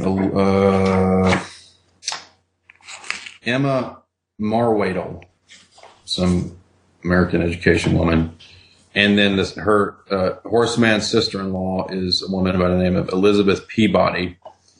This is what Elizabeth Peabody says as she's going around promoting why we have to have kindergarten. I'm not making this up. Okay, she says, kindergarten is true education because it is a religion.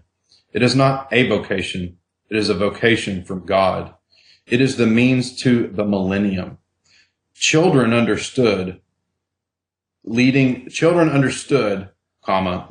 the promised millennium of peace on earth and goodwill among men, will make mankind forget the babble of confusion and its experimenting, and enter into the mutual understanding of the Pentecost miracle. So she's saying public education, not just public education, when we have kindergarten everywhere, it will bring the millennium and the reversal of Babel. It's a new Pentecost. Wow. Now there's hundreds of quotes like this. I know it's hard to believe, but, all of these, she goes on to say, it's my prayer that God's will be done on earth. And the way that we bring this is through public education. She says kindergarten will eradicate poverty. It will prevent war. It will see to it that dictators will rise no more. It will completely alter the environment, because the only way that a kid could ever turn evil is because of an evil environment.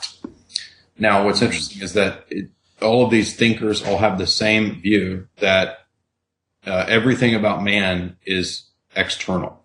So, in other words, everything all of man's actions are a result of the external stimuli that he's received. And so this is why J.B. Watson, the founder of behaviorism, is so important to this school, because he says that the behaviorist techniques of operant conditioning, stimulus response, deprogramming and reprogramming, repatterning, he says it will lead to the idea of total conditioning through public schooling.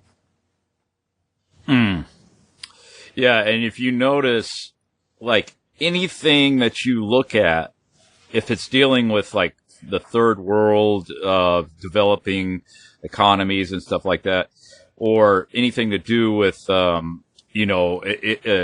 international relations, anything like that. It's always like this heavy emphasis on school.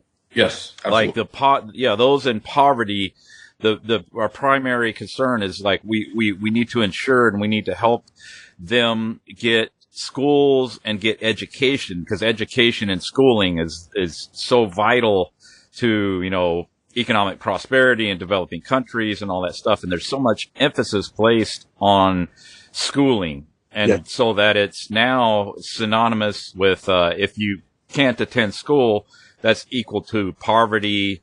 That's equal to, low quality of life. That's equal to, which in a lot of respects, if you're in this artificial system, it is true. It's like this, self-affirming thing that exists in our, in so-called civilization.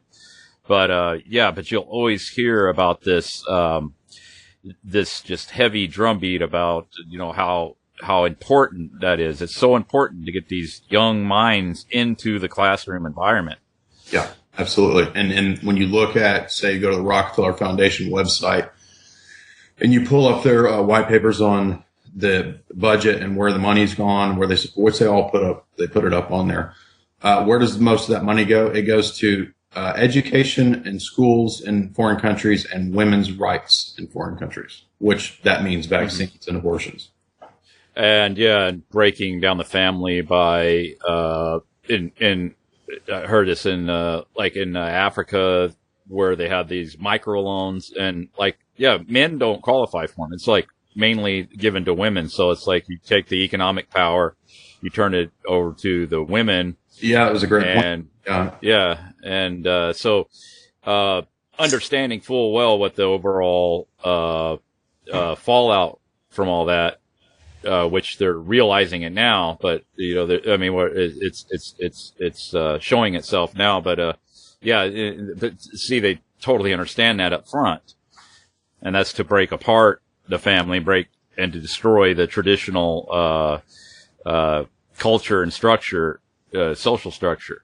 Yes, everything has to be melded into this generic absolute, this monism that Huxley talked about. Here's J.B. Watson describing his behaviorism. He says, in one sweeping assumption after another, the behaviorist throws out the concept of both mind and consciousness and calls them carryovers from the church dogma of the Middle Ages. The behaviorist thinks that the soul is a masquerade. The behaviorist finds no mind in his laboratory. He sees it nowhere in his subject. If the behaviorists are right in their contention that there is no mind-body problem, then it is because there is no mind. There can be no such thing as consciousness or an unconscious. And here's the best quote. He says, thus, prediction and control are the essence of behaviorism. He says, give me a child and my world, give me the baby and my world to bring it up, and I will make it crawl and walk.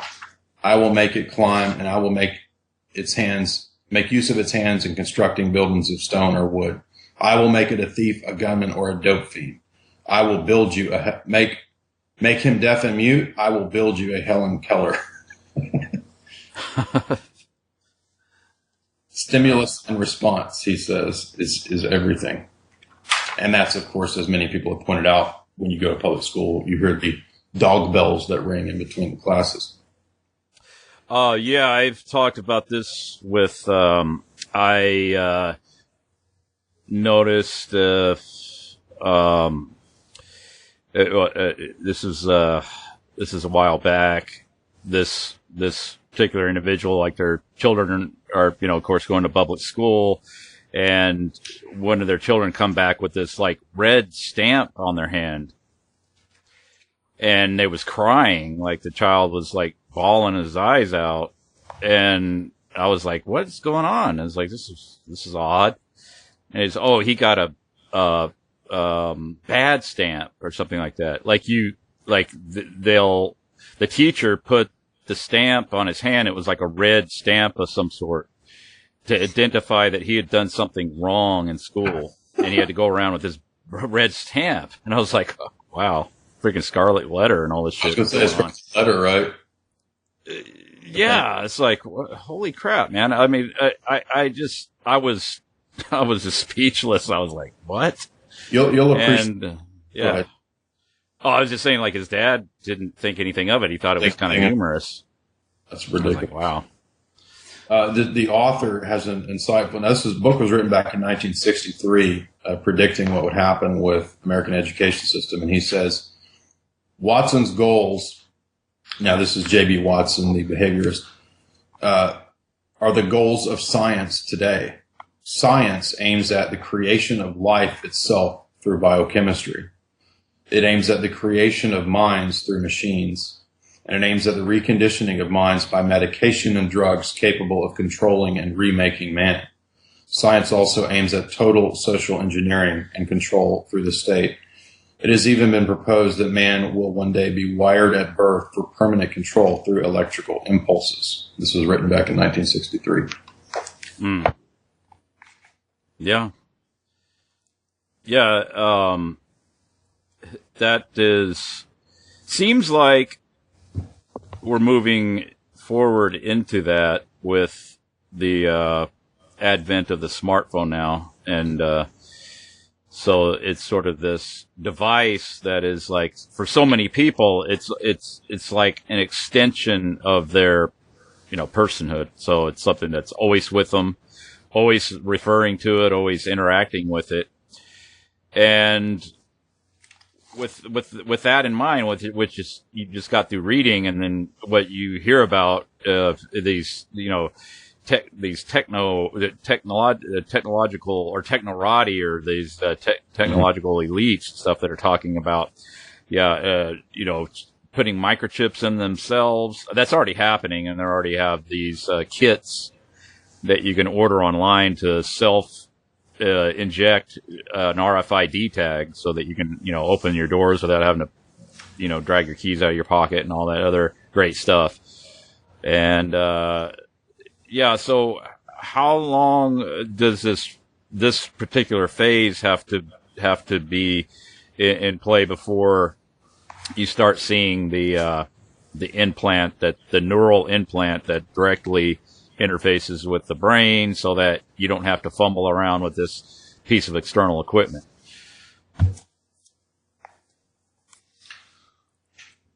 Yeah, I just had a conversation with my girlfriend the other night about that. How soon is it going to be before we start seeing this? There was an article yesterday about Facebook is actually going to be, and I was on a boiler room conversation, and somebody brought this up a few months ago. I didn't know this, but apparently Facebook is going to be one of the leading means by which virtual reality is going to be implemented, believe it or not, which I guess kind of makes sense because there's like 1 billion people on Facebook. And what they're going to do is they're going to start implementing virtual reality through chat, right? So what's going to happen is you're going to go in a chat room and everybody's going to put their goggles on, and you're going to be chatting with your buddies, in this virtual chat room. And, you might be Marilyn Monroe, and then I guess somebody will be Elvis, and then somebody will be a Pokemon. Or, Lemmy from Motorhead or whatever. Motorhead and Johnny Depp. And so that's what's apparently coming. And, there was a big mainstream article about, Facebook doing this, I'm trying to remember the title of the article. Facebook's latest virtual reality innovation is a big deal, is the title of the article. Well, Jay, this will certainly have applications towards education, I'm sure, right? We know how important education is. We'll be able to be taught directly. We'll be able to stand directly at the feet of the great scientists who discovered the bat people on the moon. And we'll be able to look in virtual telescopes, and we'll see the bat people, the little CGI 16-bit bat people dancing around the moon. Do you get to shoot them with little cannons? You'll have a little first-person cannons. You'll have a Duck Hunter. You'll have the gun from Nintendo Duck Hunt that you can. But you'll have to. But you'll have to use the reflector that they use to bounce signals that light off the moon, because you got to get it all the way there. Or it's like an extra bonus points for ricocheting it off the reflector to the bat hut or whatever you're trying to blow up. Yeah, so you've got Oculus Rift, and then this whatever this Facebook virtual thing is. Maybe that's Oculus. I can't remember. But yeah, I don't know about that being something that I keep hearing because I heard about this years ago. Well, right. I mean, and I don't know if they're ever going to overcome the motion sickness thing, because people are still talking about that with this Oculus Rift. They said, yeah, I know it's fantastic. It's wonderful. You get on it for like 10 minutes max, because after 10 minutes, you're like, you got to run to the toilet. And you got to put your lunch in there, because it makes people motion sick. Oh yeah. Okay. I didn't know what around it. I thought you were going to say, they've been talking about virtual reality since the 80s, and it's not going to be here. Well, they had it in the 90s. I remember seeing it at some electronic show or something I went to years ago. They had a demonstration of it in the mid-90s. Growing up in San Diego, we used to go to the mall, and they had the VR demonstrations in the mall that you could look in the thing. I did it too. You can look in the thing, and I mean, it's real cheeseball Max Headroom style graphics back then, But yeah, that's a great point. I don't see how this would function. If everybody's going to be puking. maybe they'll sell everybody a pharmaceutical that you take. I don't know. Or maybe you have to go get surgery or something, and I guess people will go get their cochlea removed or something like that, so they don't, or get an artificial one put in, or maybe like a bypass switch, so you can switch off your cochlea or your inner ear, so you could just like turn it off and on, some switch they'll put on you. I don't know. How are they going to get around that? I don't, it seems like an insurmountable obstacle to this, because it would already be a thing. I believe, if it wasn't for that. Well, this will probably tie into the recent trend of the online education, right? So now, even back when I was doing undergrad, my university started implementing this thing where, you don't have to come to class anymore. We're doing all these online classes, and I didn't ever take any of them because it gets on my nerves doing it that way. But this is getting really big now, where it's more and more commonplace to have your whole course at college just online, and I think that's going to continue to grow, and so maybe they'll implement VR through that. But yeah, like you said, I don't know how that's going to. I guess you have to take a bunch of Dramamine every day. I don't know what you do. Yeah, just dose up. I don't. Yeah, what are you gonna do to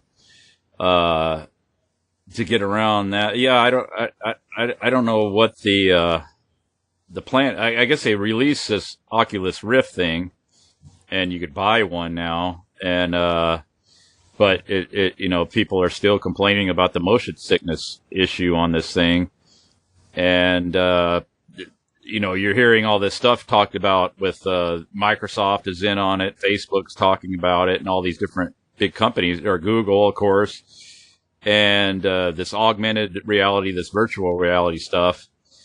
But they seem to like downplay the whole motion sickness issue, like it's no big thing. But it just seems like maybe the one big saving,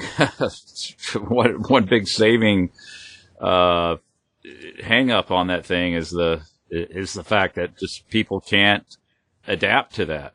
We could adapt to everything, but we just can't adapt to being put in these artificial environments like that, because something else has to come along to deal with that.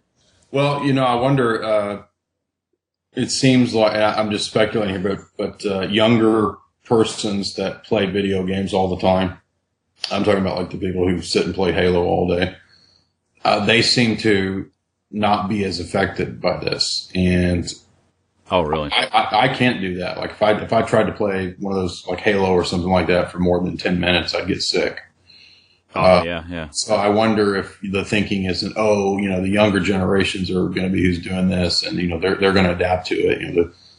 The microevolution, they're going to adapt to it, right? Yeah.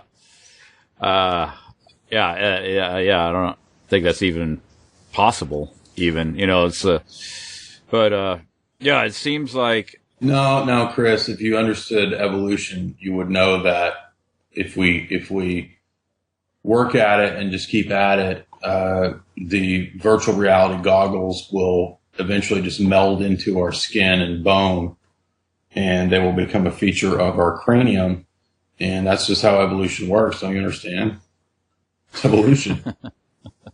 We'll adapt to it, man. Don't you understand evolution?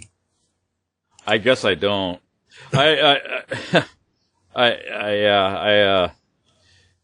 think that is, like it seems like, cause I'm of the school of thought that, none of these plans, these long range plans are a given, just because they have the means to carry this stuff out, doesn't mean it's going to be successful.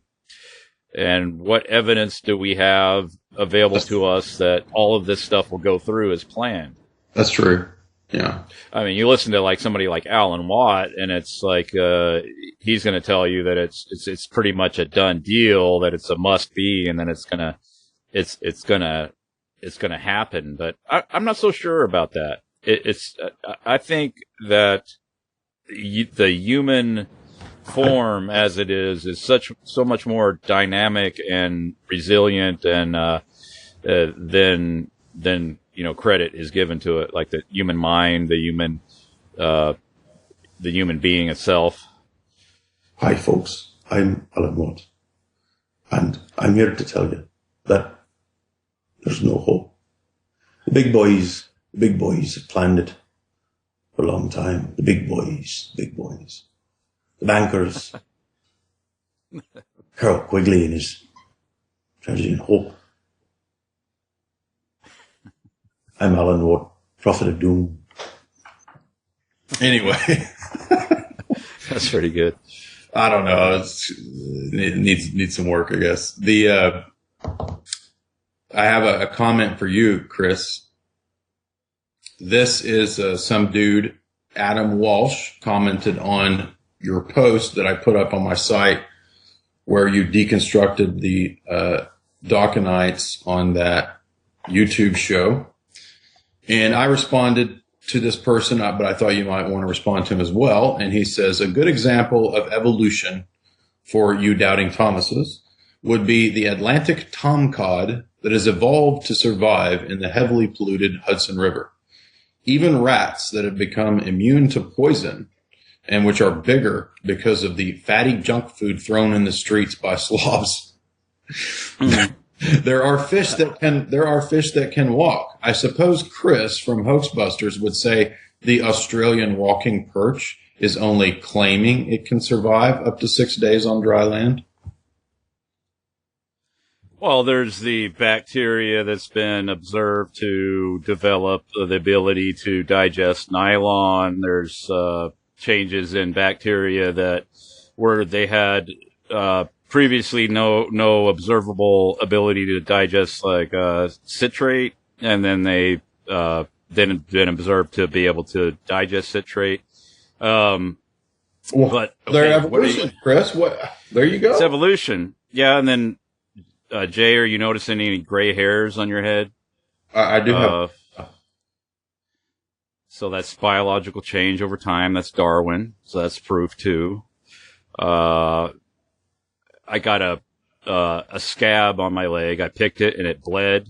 So that blood was inside my leg and then it's on the outside. So that's transfer of biological change over time because the scab healed. So that's Darwin. Yeah, it's all proof, man. It's all of it's proof. But, well, if you think about it for a minute, you think about the domestication of animals, and they bred, let's take one breed of dog, for instance, like what are those dogs that they use to hunt foxes? Or like a beagle or something, like they use to bred to hunt fox.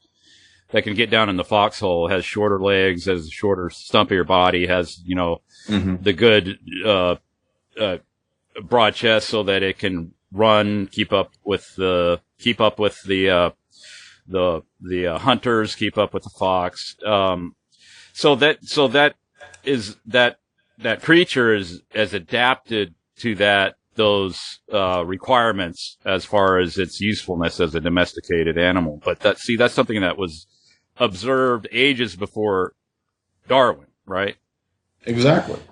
So how does that happen, Jay? I mean, how do you go from a wolf-like creature to a beagle?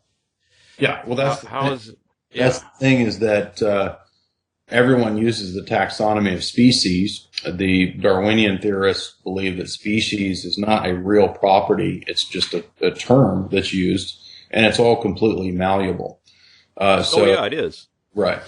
But the problem is that, first of all, nobody who that I'm aware of, rejects evolutionary theory, denies microevolution or adaptation. Everyone believes in adaptation, and as you said, it was known and believed far before Darwin.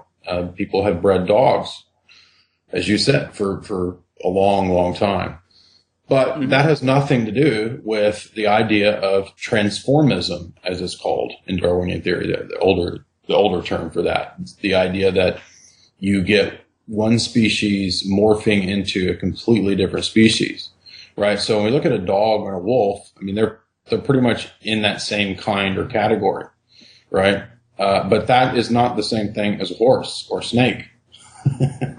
Right. Different creatures, different, cold-blooded, warm-blooded, right? Omnivores and herbivores. What were you going to say? No, I was just going to say that, like the example I pointed out earlier about a bacteria that was observed to develop this ability to digest citrate. Right. Okay. People with darker skin living near the tropics, right? Yeah. So what is that? What are we looking at when we make those observations, or the scientists make those observations? What are they looking at? Okay. What is going on at the nuts and bolts level, the DNA, the molecule, like, or if we're invoking genetics, the bacteria had that ability, but it was a latent ability. It wasn't being expressed in its morphology until certain environmental conditions where it was subjected to triggered it. And then it's this dynamic change within the organism, but it represents something that already exists within the genetic code of that organism. Same thing with all dog changes that you observe. Same thing with all horse changes you observe from breeding and all that. All that potential already existed.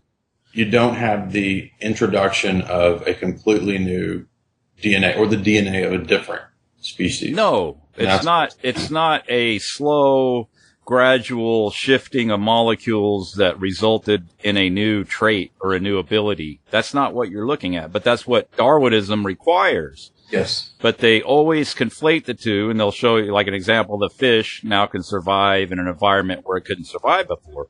Well, that's demonstrating the adaptability of that organism based on the genome, that an ability of that genome to do what it needed to do to adapt to that environment that already existed, and then the changes in the environment triggered the expression of those genes, or a lot of times it's the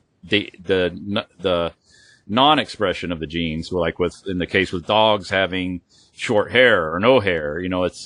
It's those genes for the hair, the fur, are not being expressed. So that's not an addition of new traits that would lead to, if you accumulate an accumulative effect over time, that would lead to a totally new organism. That's not what you're looking at. You're looking at the inherent variability that's already present within that organism. Right. For the Darwinian idea to be plausible, I think you would need the potentiality in every DNA sequence for every single animal. right? And if I'm going to be able to swim underwater, if I'm going to develop gills, then the DNA sequencing that the fish has should be present in me. But you're not going to get that, right? Right. Well, because it's not there. Yeah, you don't have it. It doesn't exist. I mean, there's a lot of genetic. Well, I mean, we see that with, especially with stuff, we're most familiar with, like the domesticated dog, cats, how long do you have to breed dogs? Like if they've done experiments on the silver fox, within 10 years, they were able to get a silver fox to exhibit traits and behavior very, very similar to the domesticated dog. So by selectively breeding the foxes that exhibited more docile tendencies, and within 10 years, they were already starting to get a domesticated dog-like creature. But is that an example of Darwinism? Now, we're always told that Darwinism takes long ages of time, and then it's the accumulation of mutations that result in all these new life forms, right? Right. So long ages of time can also mean 10 years? Well, and so that's a long age of time? Another point, too, is if you think about what we should see, given Darwinism, we should see billions of skeletal remains and fossils everywhere. We should literally be drowning in these. Like, you can't walk out your door without, shooing away 4 feet of skeletal remains, because if you think about it, there would be billions of variations of all the animals that have ever existed, right? All the way back 4.5 billion years ago, right? Of these transitions, right? So everybody makes the transitionary fossil argument, but I'm making a different point, that they should actually be everywhere, because there would be billions of species, right? With billions of transitions, billions of numbers within the species of billions of stages of transitions. And there's not anything but a few CGI models and these invented interpretations that they give to bones that are found. Yeah, like the Tiktaalik, like they'll point to that as like lizard fish, it's like it's part lizard, part fish, or whatever they're saying that it is. But if you were to look at that, let's say you found it at a rummage sale or something, like in a cardboard box. It's like, oh, what's this? And it's like, I don't know. I found it in my backyard. Looks like some kind of skeleton, and it kind of looks like a fossil. I thought it was kind of cool, so I kind of keep it. You can have it for $5 or whatever. But it's the exact same thing that you see presented in museums and stuff like that. But let's say outside of that context, you've never heard of Tiktaalik, you've never heard of evolution. What would you do with that set of bones? Would it change your belief, your worldview, just on the prima facie evidence of those bones? No, it would absolutely would not. No, outside of the context of modern science, it has absolutely no meaning whatsoever. Yeah, it's the only interpretation put on it. That you'd say it's a fish or something similar, or maybe somebody dropped a bunch of bones that were fish and animals. Yeah. Like if 100 years ago, some guy, a hunter, like dropped an old bag of bones or something, and then 100 years later, somebody finds it and it's like, oh, look, there's the arm of a squirrel and the the head of a rabbit, and then here's the scales of a fish, or the or like a croco squirrel or something with a squirrel with a crocodile head on it or something like that. Yeah, like well, you have to have an expert come in and give you the lowdown on what you're looking at, right? So that you it's like the Mormon tablets of gold, If like you were to find tablets of gold somewhere, you'd be like, oh, cool, it's gold, that's nice. But they're formed into these tablets with this interesting writing on them. And, so at that point, they not have any significance to you. But let's say you go take it to the pawn shop or whatever, you want to check it. I say, what is this, man? He checks it out. He's like, I don't know. It looks like you maybe take this to a museum. You take it to the museum. And so they say, well, maybe the Mormons might be interested in this, and the Mormons get it. And then that's a very profound, significant finding to them. But outside of the context of the authority of the Mormon Church and their whole mythology and stuff that they have already in place, that it would just simply be some sort of tablets, right? Mm-hmm. Something made out of gold, something with writing on it, but it wouldn't have any significance. Some undecipherable language that was given to Joseph Smith by an angel, and then it would have a great deal of significance in that context. But outside of that context, it has real no significance other than maybe the idea that it's gold, and then you can maybe sell it for some money or something like that based on the fact that it's gold. But other than that, it wouldn't have no significance until the interpretive framework of the Mormon ideology is overset on it. Same exact thing with these bones. Because there's nothing you can take away from just looking at those bones that would tell you that that's a lizard fish. Doesn't even have any legs on it. It's just kind of stump sticking out of it. And it's looks exactly like somebody did a comparison between that and a certain species of crocodile that's out there, and they put it side by side, and it's like, wow, that's virtually identical to that thing. But, so maybe it's a combination of a crocodile skull and a fish. Who knows? But, you have to defer to the experts, right? And they have to interpret that for you. Yes. Did you see, that reminds me of the, Grand Canyon sized hole that opened up, somewhere in middle America. I forget where it was. Yeah, up in Utah or Wyoming or something. Yeah, and this happened very quickly. Yeah, I talked about that. Oh, did you? Okay. Yeah. Well, that's supposed to take millions of years for the Grand Canyon to form. How is this possible? Yeah, how do you have a canyon that has a lot of the same characteristics, very strikingly so even, and it form overnight? It's not possible, is it? Let's see. I'm looking to science, our entity, our God creature. And it says that the Grand Canyon took 70 million years to form, according to livescience.com.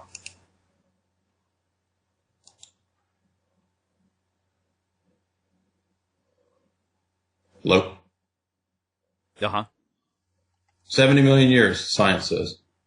70 million years at least. Yeah, that's what you're going to be told. And then, okay, so when you go look at the Grand Canyon now, that's proof of long, vast ages of time. That's evidence that you can observe with your own eyes. But would you necessarily draw that conclusion outside of the scientific priest class telling you that's what it represents? No. And remember, especially if you just came from Wyoming, where you just saw a hole like that open up in the ground like a week prior, Yeah, and other great points too. Stalactites and stalagmites do not take millions of years to form. You can look at houses that are 100 years old with old basements where they have formed, and these are supposed to take millions of years. Yeah, and they'll have like a 15-foot stalagmite in the basement, from and then you can find fossils of modern. There's a pretty well-known fossil that's of a cowboy boot with a foot still in it, and it's completely fossilized. So, and then dating will say that's 1 million years old, right? Yeah, if you were to take maybe a chunk of it and go have it dated and don't tell them that it was a cowboy boot, they'd probably come back with some astronomical date on it. There's been all kinds of examples of that where they date stuff that can't possibly be that old because it, just came from newly formed out of a volcano, and they date it and it's millions of years old. So it's like, okay, this is brand new rock. Hello, how do you get that date? It's like, well, something's wrong somewhere, right? I look at it that way. But people are absolutely 100% convinced that they can take rocks and bones and stuff like that out of the ground and run them through a machine and get some kind of a date on them. But you can't. I've talked about this where I have this sample form from the University of Wisconsin or something. And it's your submission form when you submit a sample to be dated in their lab. Their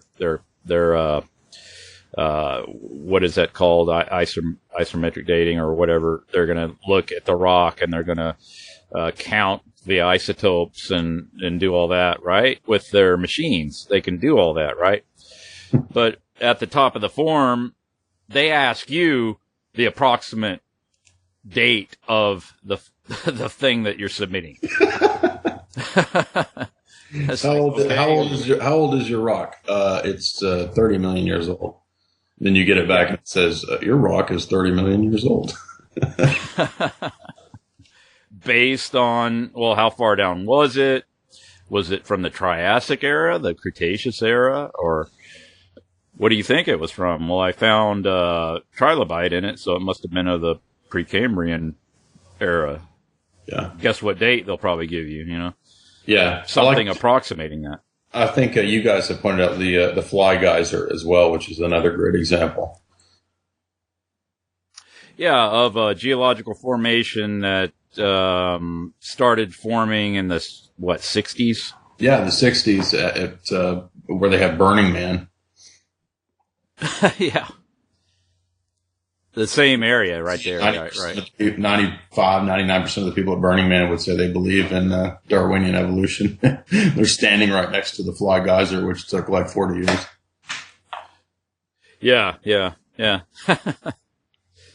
But I'm sure, like, if they didn't know any better and somebody saw that, they would just assume, well, that must be, many thousands of years old or maybe millions of years old. Right. Yeah. And I didn't know about the fly geyser, so I was glad to hear you guys point that out. And you were probably the one that pointed out it's the massive crack in Earth mysteriously opens at Bighorn Mountains. And this is Wyoming. So two things to check out that were new to me this last year. Yeah, and there's a guy, Robert Gentry. Have you heard of him? And so he goes into how, coal seams, that's another thing that we're told that takes millions of years to form. But he's demonstrated that he can make coal in a laboratory, put a heat and pressure on it, and he can make it in like a couple of days. And then he's taken measurements of something isotope or something that decays within these coal seam formations, and he can take a sample of that, slice it down the center, and you could see these like halos that will form. And if you look under the microscope at these halos, and then they have, they know how long it takes for those things to form by direct observation, that they show signs of being compressed. So it said this had to have formed, obviously, before the process that it underwent to get this visible compression, in these halos. So it's like it's very strong evidence that those formations no way could have taken millions of years to form. There's just absolutely no way. Yeah. Another assumption that's made on the part of people that have that view, or its corollary, the Big Bang and so forth, is the idea that things couldn't be created with the appearance of age, right? So, in other words, what does anybody even mean when they say appearance of age? Exactly. So that's kind of like a arbitrary definition. Another example of one that gets thrown out there. Yeah. This is this age because of this, and they'll invoke radiocarbon dating or something like that. But when in fact, there's a lot of different factors that can give you all kinds of, well, like I just mentioned before. Well, I mean, there's even examples where they take a woolly mammoth and then they take a sample of this woolly mammoth that was giving birth and that was like somehow flash frozen in the ice, and they take they took a sample of the baby woolly mammoth and the mother woolly mammoth, and they got like a difference in age of like 500,000 years or something like that. So it's obviously wrong. Yeah. Another point too is what's often mentioned is the notion of complexity, and so the Darwinian theorists will say, look, it's obvious that organisms move from single cells to complexity, right? Because we see a cell split. And so therefore we can reason back to presume or actually dogmatically declare that everything thus split from one single cell at some point. Well, no, because first of all, I would just from a philosophical standpoint, I would say that given the worldview that the Darwinian perspective has, there's no such thing as complexity out there in the world. Complexity is a concept, right? It's as you've been pointing out, is an interpretive framework. So when you're looking at something and it has the appearance of complexity, in the Darwinian scheme, ultimately it's all just atomism anyway, right? So it's just molecules.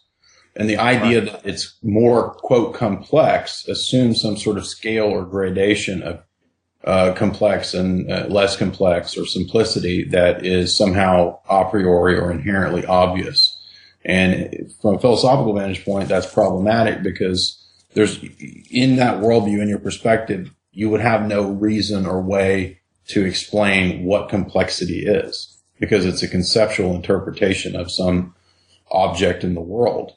And you don't have that, right? It's also as arbitrary as what you're saying with the so-called appearance of age. Yeah. Well, I think a real good example that demonstrates that is this concept of convergent evolution. So they'll look at a biological feature in an organism like bioluminescence and squid, octopus and stuff like that.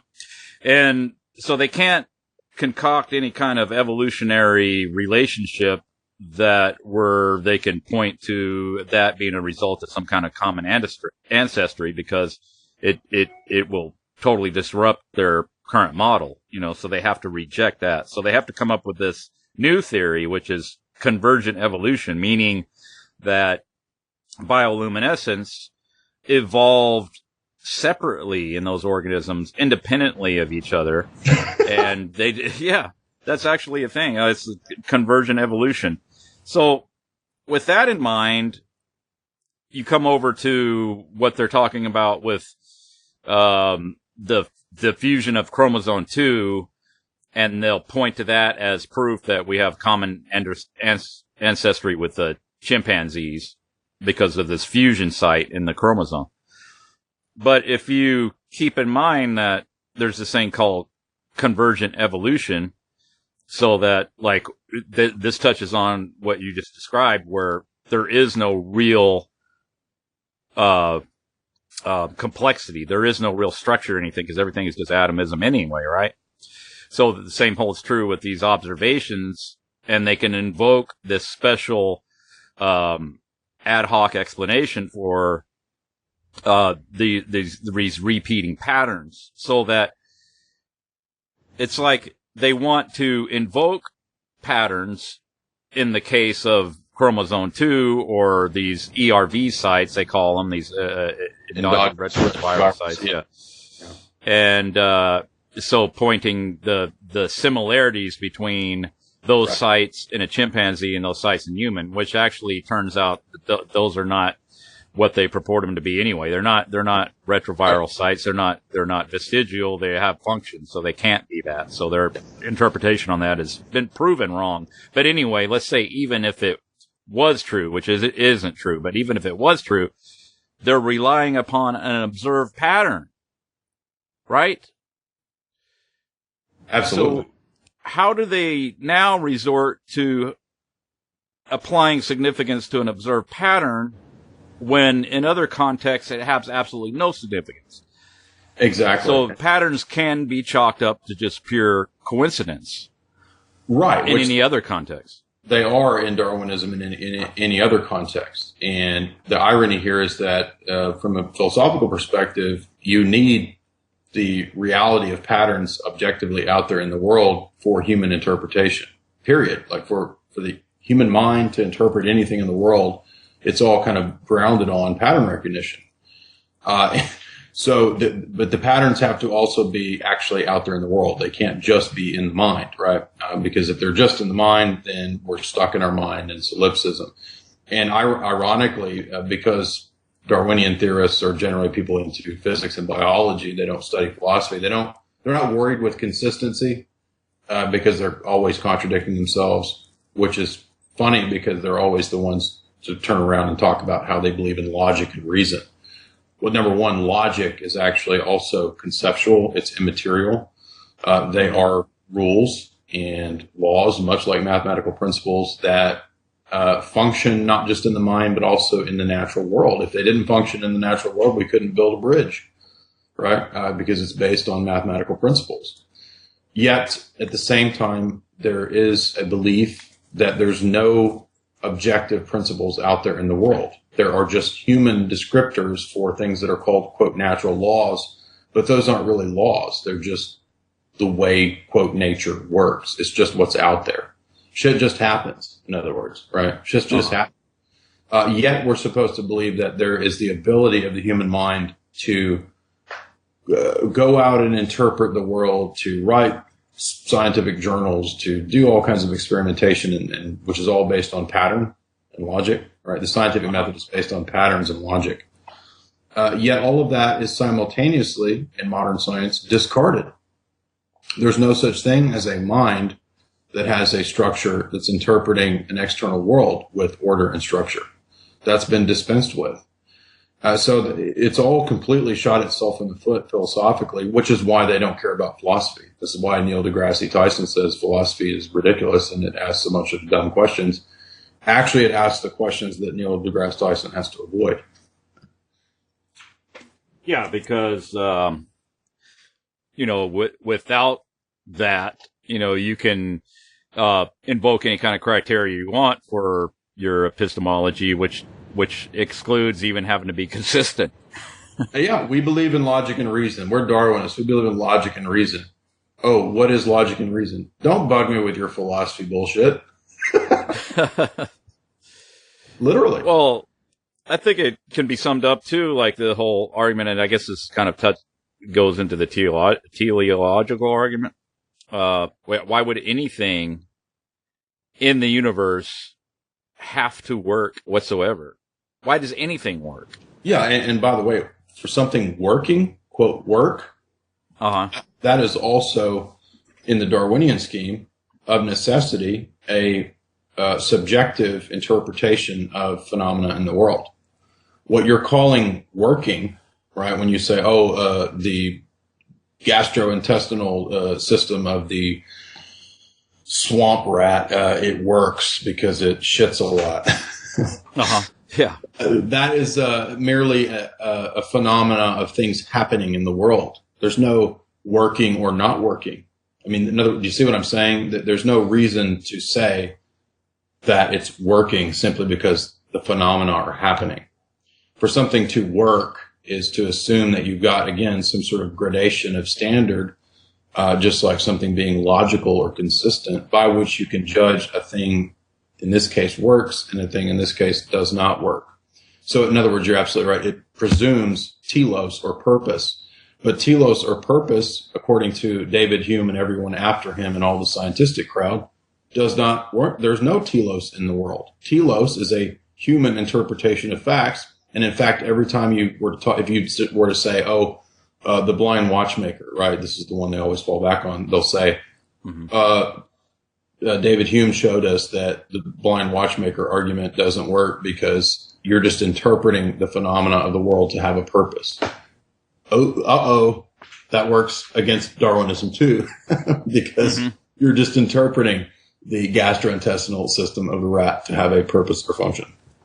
Now, I think it does. right? But what I'm saying is that in any one of these cases or examples, and you could give many, many more, what it shows is that they're operating with a philosophy, even if they don't want to admit it or know it, that is completely contrary to the other presuppositions of their philosophy, right? Because their philosophy is materialism, materialistic process, determinism as a result, and mind and psyche essentially don't exist really. They're illusory. And it's just shit happening. Yet they want to so it's in other words, ultimate reality is completely irrational, but they want to turn around and have all of this reason and logic and rationality and meaning and purpose and order in their descriptions and scientific methodology. Right. Yeah. They do play both sides of the fence. You know, they have these, presuppositions that they operate off of.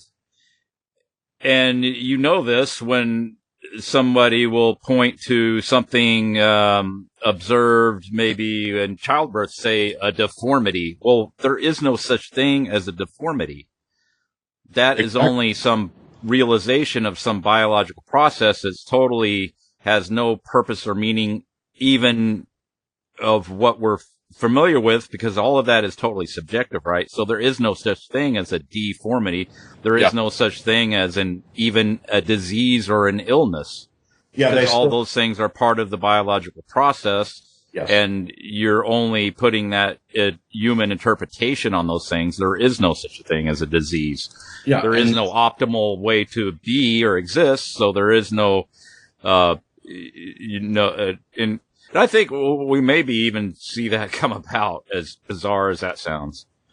Yeah, I wouldn't be surprised. It's a system that's so muddled and nonsensical that it could literally go anywhere to try to, maintain its viability. Because really it just falls back on techniques of propaganda and bare authoritarianism without any attempt at, coherency or consistency. Yeah, there's plenty of peer-reviewed papers, but that has absolutely nothing to do with being consistent or coherent or rational or logical, or based on evidence. You and I know this, that those two things are radically different, right? But, for most people, the equivalent of what it is to be rational and coherent and logical equals peer review and what the establishment says. And those two things are not the same. And from a philosophical vantage point, you can break that down even further by pointing out the absurdity of every time that they try to write a book or make a statement. These are the also materialistic determined processes. Mm-hmm. So they're not actually learning anything about the world. They're just, spewings over of chemical reactions. The books that Stephen Jay Gould writes are merely the determined processes of natural phenomena. They don't have any objective meaning, which is curious because Neil deGrasse Tyson says that the philosophical question that's posed to him often about meaning is ridiculous and absurd. He thinks that those are waste of time questions. Well, they're not a waste of time when you tell me on the one hand that life is just a bunch of chemical reactions and meaningless, and then you're going to turn around and try to write books and do TV shows that purport to give the meaning of the universe. Yeah, so they're like playing both sides of the field and putting out philosophically contradictory positions constantly. Yeah, and no wonder they don't want to touch on those areas, but it's more of this, and you'll see it how they argue a point or something like that. It's that not from any reason thought out methodical way. It's more of this just stating that, okay, we have the facts. Mm-hmm. And that's a fact, that we have the facts. It's a fact. It's just a fact. And it's just a fact that we have the facts. And it's like, well, that you told me nothing. I mean, that is a fact that you've told me nothing. It's like but that's, you could just go around and around with that. You're not saying anything. So like when you get into a discussion with somebody who's a Darwinist and they're 100% convinced that evolution is true and it's been observed. And you start questioning, okay, what is in your mind the best evidence for, evolution happened like they say it happened? And, so they give you what they think is the best evidence. And then, okay, you want to take a few steps further. Okay, let's get in the particulars of what you say this mean. In other words, explain it. Flesh it out and give me some of the mechanics of how this actually works. Let's get under the hood. It's like, you got a buddy over. Okay, you got a problem with your car. You can sit around and talk about it. Well, I don't know. I turn the key and nothing happens. And you can sit and talk about it all day. Well, let's go get under the hood and look at it, and let's start poking around under there. So when you get into to that level, metaphorically speaking, with a discussion with somebody like that, it's like, why are you taking me here?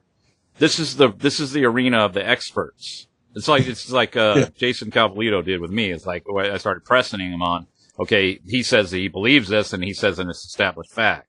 Well, let's get into let's go, Jason, let's go check it out under the hood, man. Let's go start, looking down under there and start getting greasy into the nuts and bolts of the matter.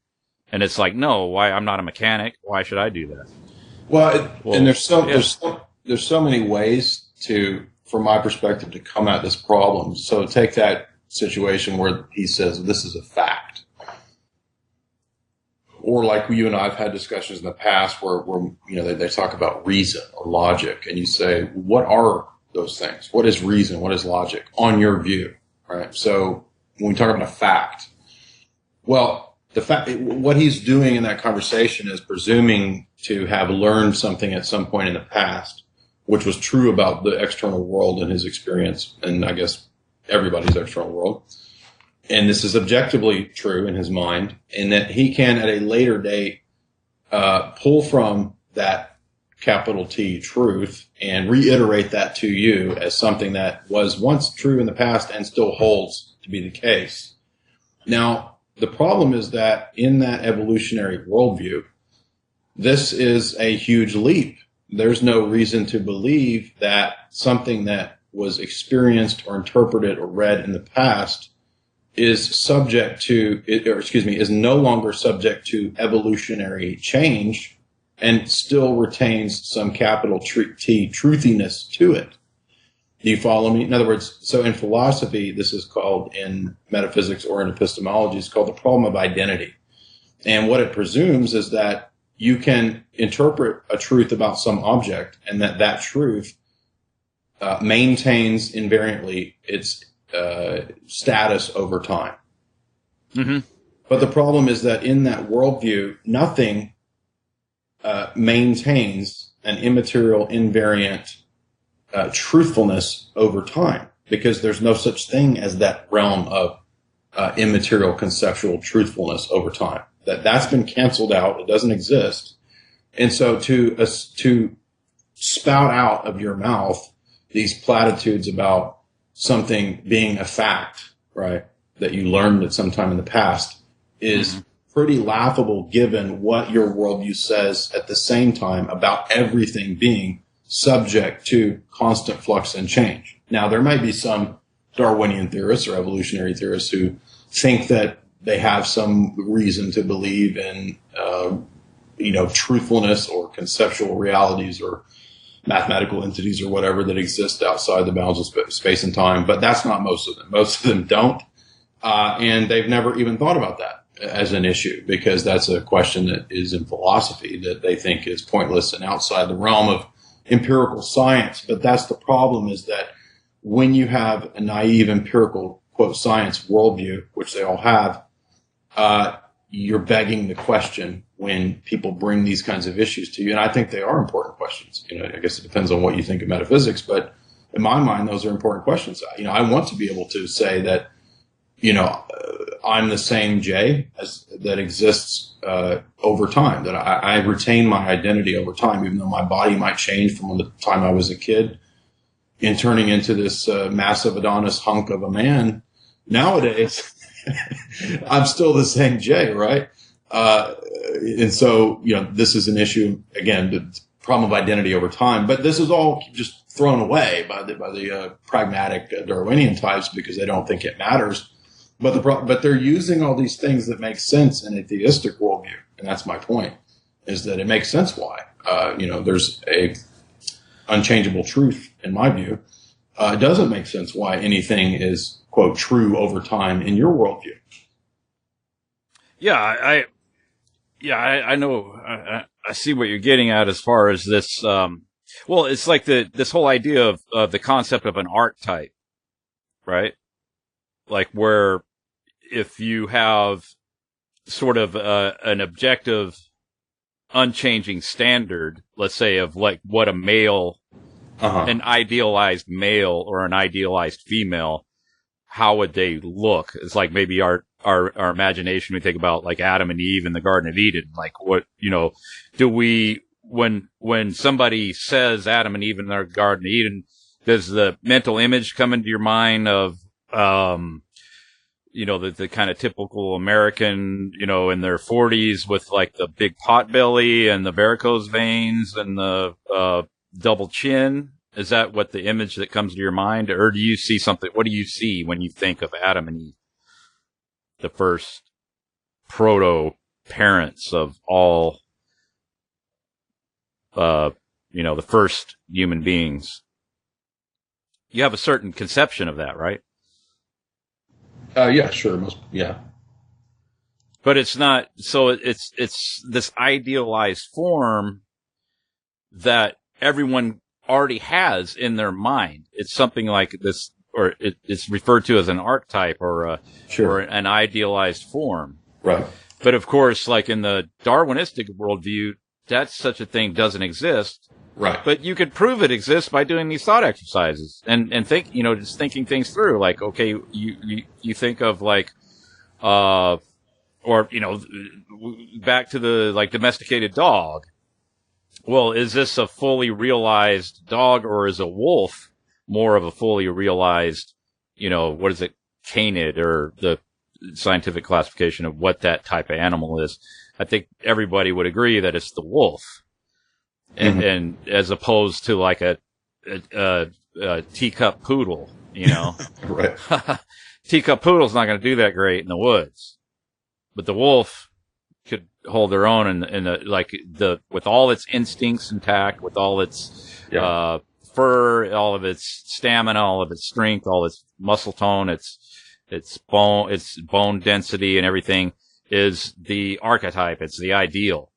Everything that emanates from that in our domestication process is lesser than, in those terms, than the wolf. Well, that's interesting. Yeah. So, yes. So the archetype is similar to the point of forms or eternal truths. Absolutely. And as we've talked about in the past, that's just a variation on the same argument that I made in talks we've had, quoting like the mathematicians about, the principles of, say, the Mandelbrot set, which is not a humanly devised pattern, and it can go on infinitely, and it's not found in empirical data in the world, right? And so there are all kinds of mathematical truths that are not realizable in time-space reality that are nevertheless true.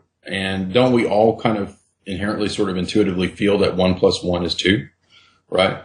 But the problem is that these are truths, and the truthfulness of these examples are not things subject to time and space change. Now, the Darwinists, many of them, or the philosophers of naturalism and so forth, and materialism, they will try to deal with this problem, and they will all admit it's a problem.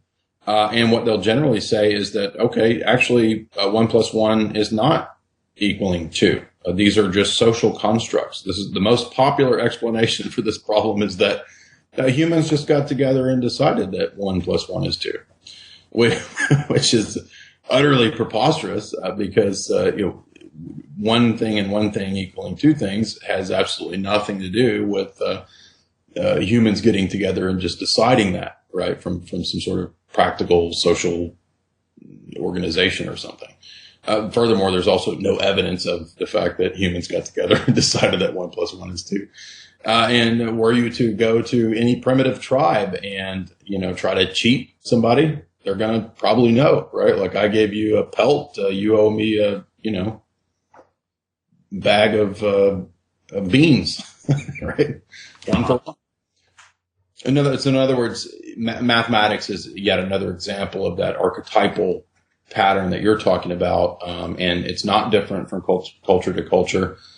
There may be cultures that are not aware of, mathematics in a maybe advanced sense, but there is a basic kind of numerics and counting that is ancient, goes back, right? Everybody's using in some way, 1, 2, 3, 4, 5, and up to 10 in primitive societies and so forth. So that shows you that also that, there's empirical evidence for it, but there's also immaterial a priori evidence for it by the mere fact that it's self-evident to anyone that 1 + 1 is 2, and that is not a truth that is subject to evolutionary change. If the whole world decided tomorrow that 1 + 1 is 3, it would not suddenly make bridges operate on a different principle of physics. And everybody knows this, right? Right. But in the Darwinian theory, for most of them at least, they would have to say that. Well, if everybody just decided that 1 + 1 is 3, then, that's just the evolutionary progress of man, and things change, and, societies make up different things, and, it just changes, man. Well, yeah, like the work too well anymore. No, it wouldn't work at all. It just,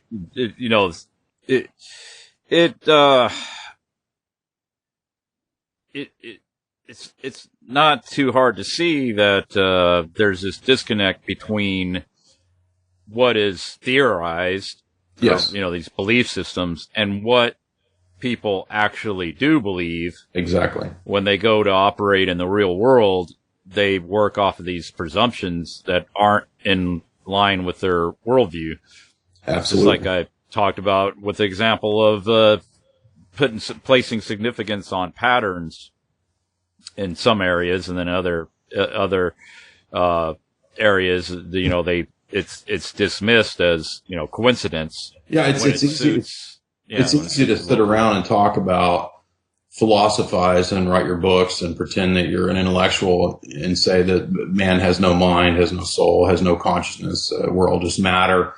Yet then when someone comes in, murders Richard Dawkins' wife, he's probably going to be mad about it.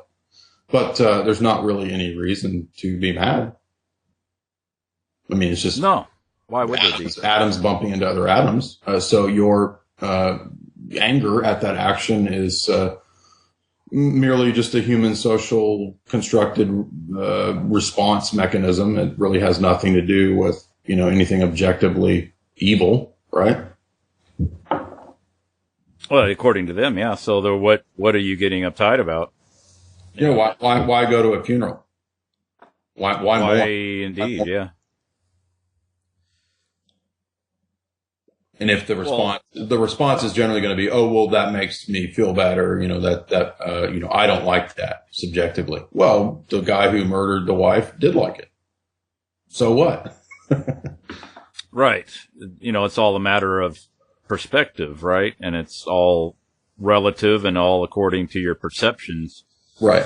And that's what shapes, or that's what gives it its interpretation, is just your arbitrary perception of whatever that happens to be, and then according to what your particular mindset is at the time, and then in that context, that maybe even murder is just completely acceptable, even though it's why not have a will to power? I mean, if I can get away with it and murder you, will to power, that's the survival of myself and my own. I want to project myself into the future. I don't want you there. So what have you done according to the materialist worldview? You've taken basically nothing more than a a consolidation of different chemicals, like a bag of bag of pus and blood, and you've poked a hole in it or something where it doesn't function anymore. That's pretty much you could take and deconstruct even something as heinous as murder down to some simplistic, scientific sounding lingo to make it sound acceptable. But that's happening systematically throughout our whole culture in so many different arenas. Exactly. That's why I like talking about this, because it's important. Now, one of the persons from that camp will generally respond with something to the effect of, "Oh, come on, nobody acts that way and believes that way." On the contrary, J.B. Watson, that I just read, when he was talking about human conditioning, he says there's nothing wrong with socially engineering and brainwashing kids in school through stimulus response, because we're all just matter anyway. So there's one of the founding figures of behaviorism, psychology, and public schooling, saying that I can brainwash your kids and turn them into robots because they're just animals anyway. And animals are nothing but, the products of millions of years of evolution, and they're all going to die, and there's no point. It doesn't matter, right? Well, why would it matter? Will to power. Yeah, and then it's this concept too, and I think this touches on what we were talking about earlier with the ecumenicism and all that, where you see the progression and this movement towards these concepts that are more in line with theosophy, where you have this concept of some kind of a direct revelation, where it takes it into the realm of subjectivity, where it's like and you'll hear this a lot too. It's like, oh, you have to have a personal relationship with Jesus, and you hear that all the time in modern Christianity. Well, it's not about religion; it's about your personal relationship with Christ, and that sounds really good, right? But what does that mean? It's not in the Bible. Apostle Paul didn't tell anybody that they have to have a personal relationship with Jesus Christ. None of the disciples ever said that. That's a phrase that's marketing. Yeah, it's like a marketing phrase, and it's like I used to get in arguments all the time about the importance of baptism. It's like, well, where did anybody tell anybody in these conversion examples that you find throughout the Bible? Where is any example given where somebody asked them what they should do and they told them to pray the sinner's prayer? Sinner's prayer not in the Bible. No, not at all. But that's as far as modern Christianity is concerned, to them, it might as well be in the Bible, because that's what they teach and that's what they tell people to do. Right. As part of the conversion process, but that's not in the Bible. It's not found in the Bible anywhere. But, the concept of this, special revelation, this charismatic movement and all this stuff, I think is where they want to move everybody towards this, and whatever means to do it. And I think Darwinism is a big way, this is being accomplished, is, to get everybody into this mindset that truth is something, and truth and reality are subjective. Like, everybody needs to have this sort of subjectivity when it comes to matters that are, whether something is right, something is wrong, something is true, something's not true. It's all, and you'll hear this, especially I've noticed this when being exposed to people that are from, like, the New England area up to the eastern states, is that you get to talk to people. It's like anybody's at all interested in kind of maybe philosophy or spiritualism or anything like that. They have this common thing that they refer to, or what they'll say, the statement to the effect that, well, okay, yeah, I'm listening to you about what you're saying about this, that, and the other thing, but, and see, I recognize that as your truth. That's your truth. Right. I have my truth. And my truth is, so-and-so. And I once got in a debate with this guy, or kind of a argument about it, and we're sitting at this campfire, and I said, well, okay, we each have our own truth, but I guarantee you, here's one example where we'll have a shared experience. Let's both reach down and grab one of them hot coals at the same time. You tell me your experience and I'll tell you my experience. I bet you they're the same. It's like that, and that's universal. It's not gonna vary. You go see how long you could survive underwater as a human being without any kind of scuba tank or anything.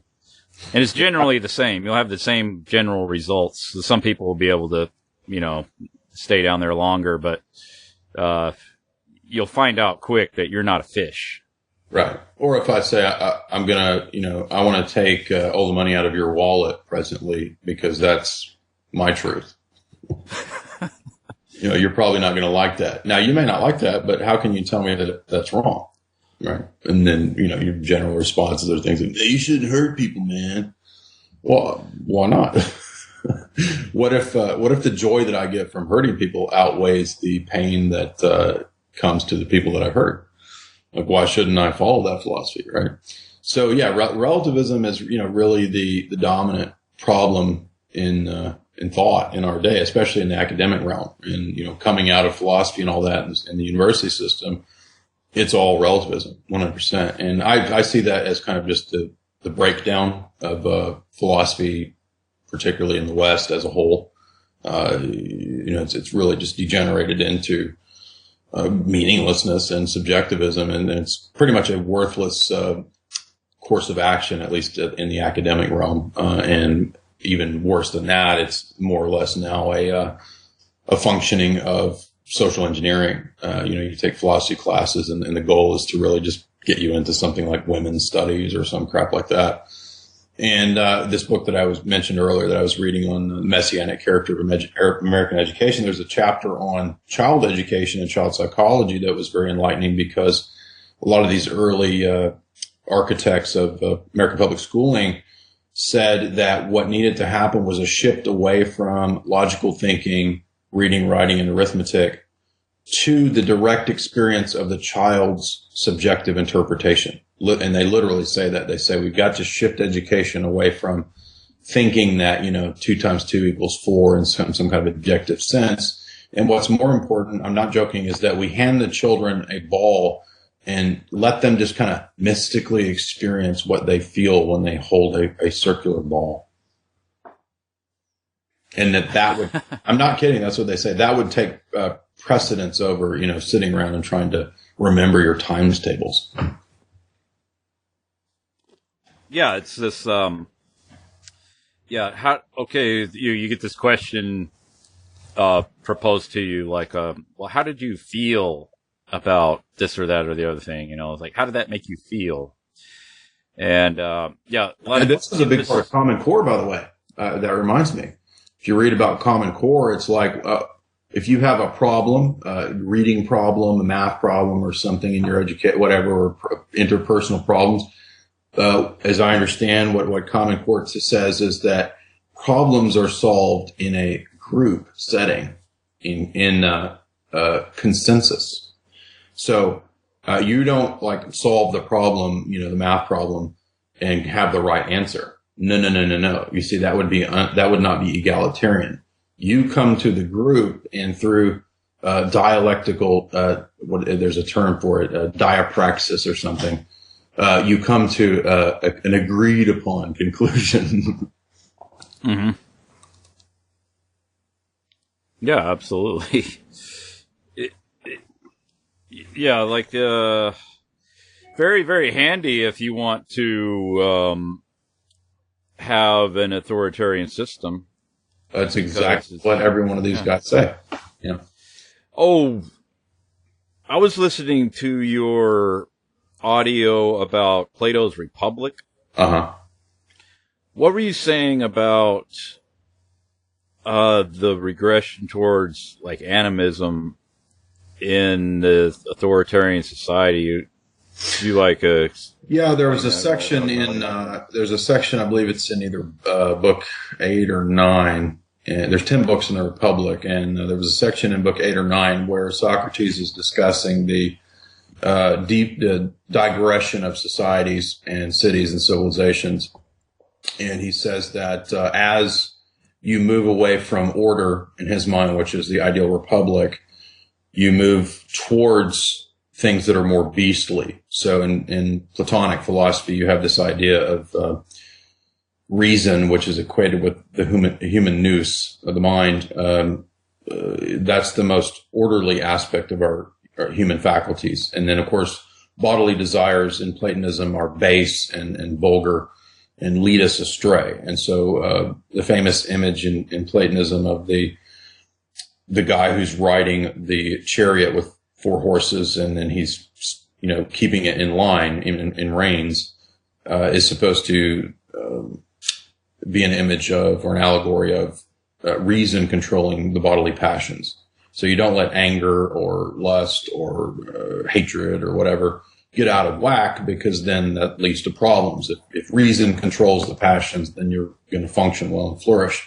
And so what Socrates and Plato do is extend the individual man guarding and governing his passions to the social sphere. So the microcosm is a macrocosm. And so he says, when we look at cities or states that devolve into democracy and then ultimately into dictatorship and tyranny, and in Plato's mind, quote, democracy is the stage before total chaos and anarchy and self-destruction, both for the individual and for the city. He sees the individual's passions running crazy like a city who's wholly given over to vice, corruption. The passions are running crazy, and you have chaos. Everything falls apart, and he says even that it can lead to things like animal worship and animism, which he sees as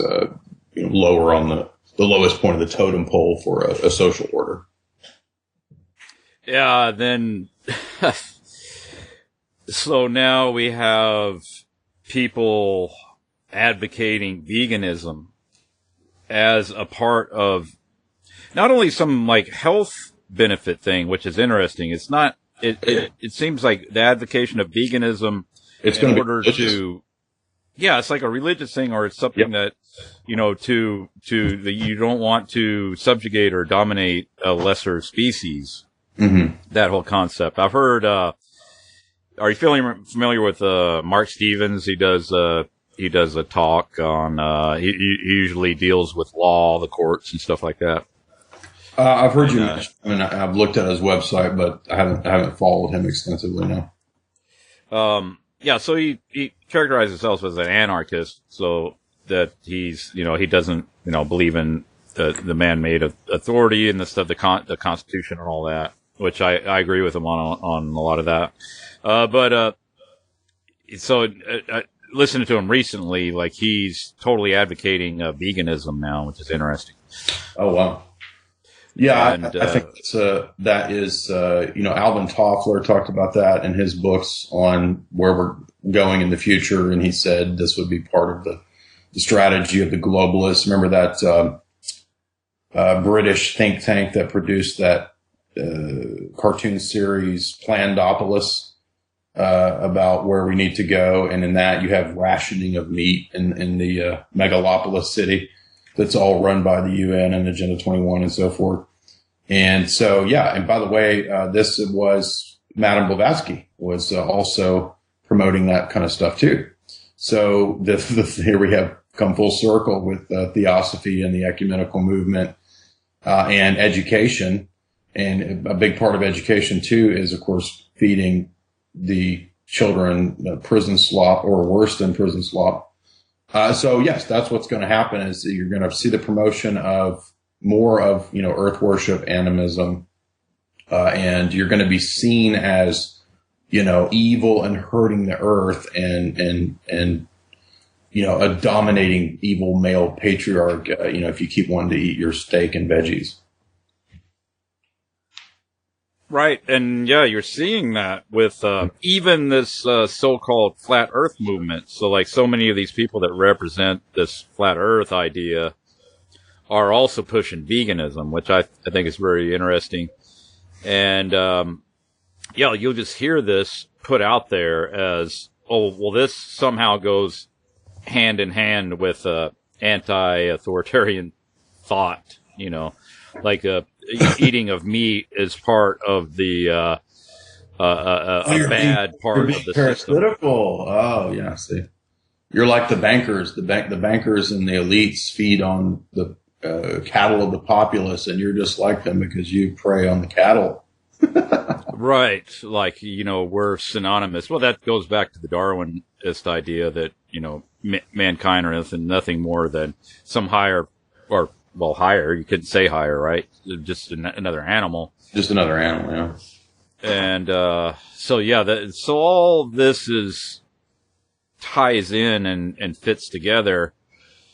But, this idea that, okay, truth is subjective. So in order to turn vegan, you have to deny your omnivorous biology, right?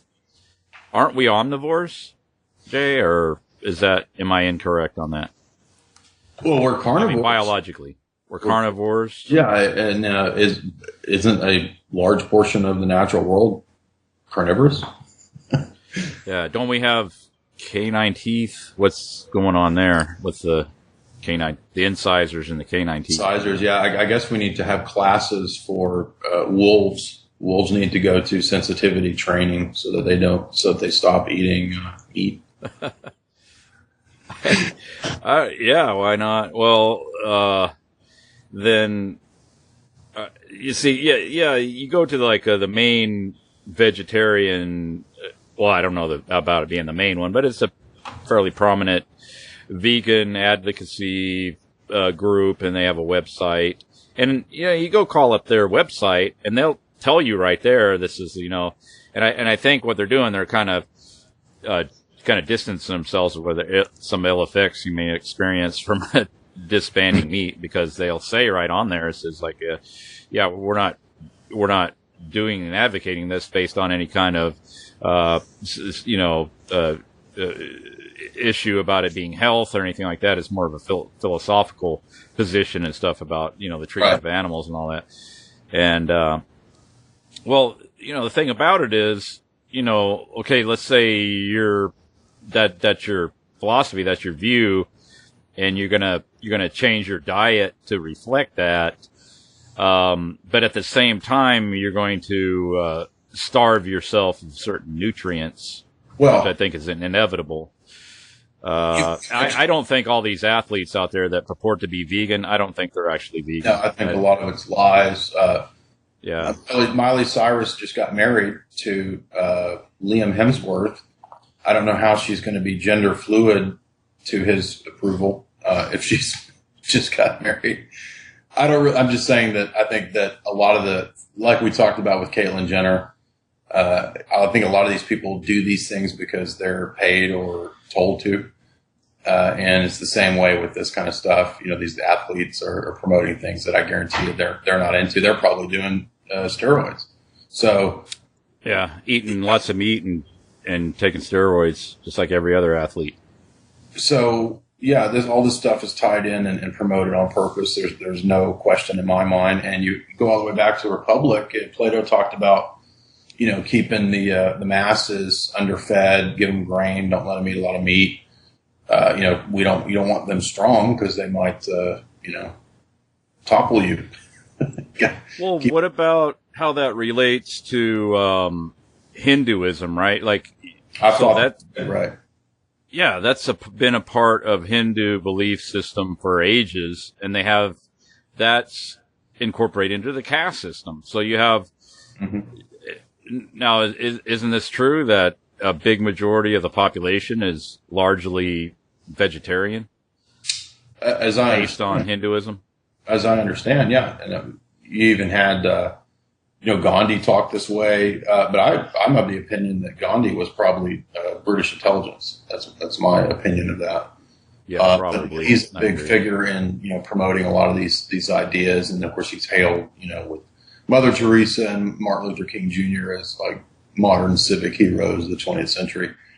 And I think all these people were pretty much frauds for the establishment. So, yeah, I 100% agree that veganism, vegetarianism is promoted. And again, Alvin Toffler, Madame Blavatsky, they all spoke this way, that it would be done by design. Blavatsky, if I recall, even has some kind of statements like, we need to move into this new age of something like Eden, where we're at peace and we don't eat animals anymore and all this stuff.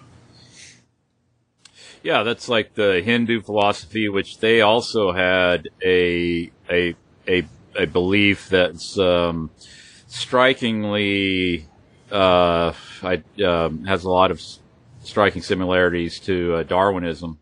Yes, the great chain of being and the whole conception of it's sort of like an inverted view of how animals progress down from the top down kind of idea, except for the idea that and then they take it and just kind of inverted it and turned it into a quasi or a pseudo scientific idea, Darwinism. Yeah, and the idea of ageless aeons in cycle, that's all from the wheel of time that you have to escape from.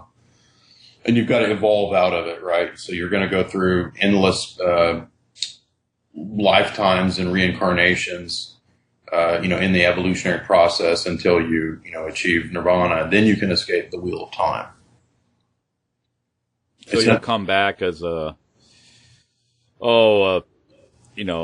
squirrel, and then you'll come back as you'll come back as a dung beetle, and then you'll have to go through countless incarnations until you get back to human. But human is still kind of in the middle. You got to transcend that and evolve up to God. Yeah. But it's 100% straight up out of or synonymous with Darwinism. Darwinism is just Hinduism without the gods and just the natural process of the matter, supposedly.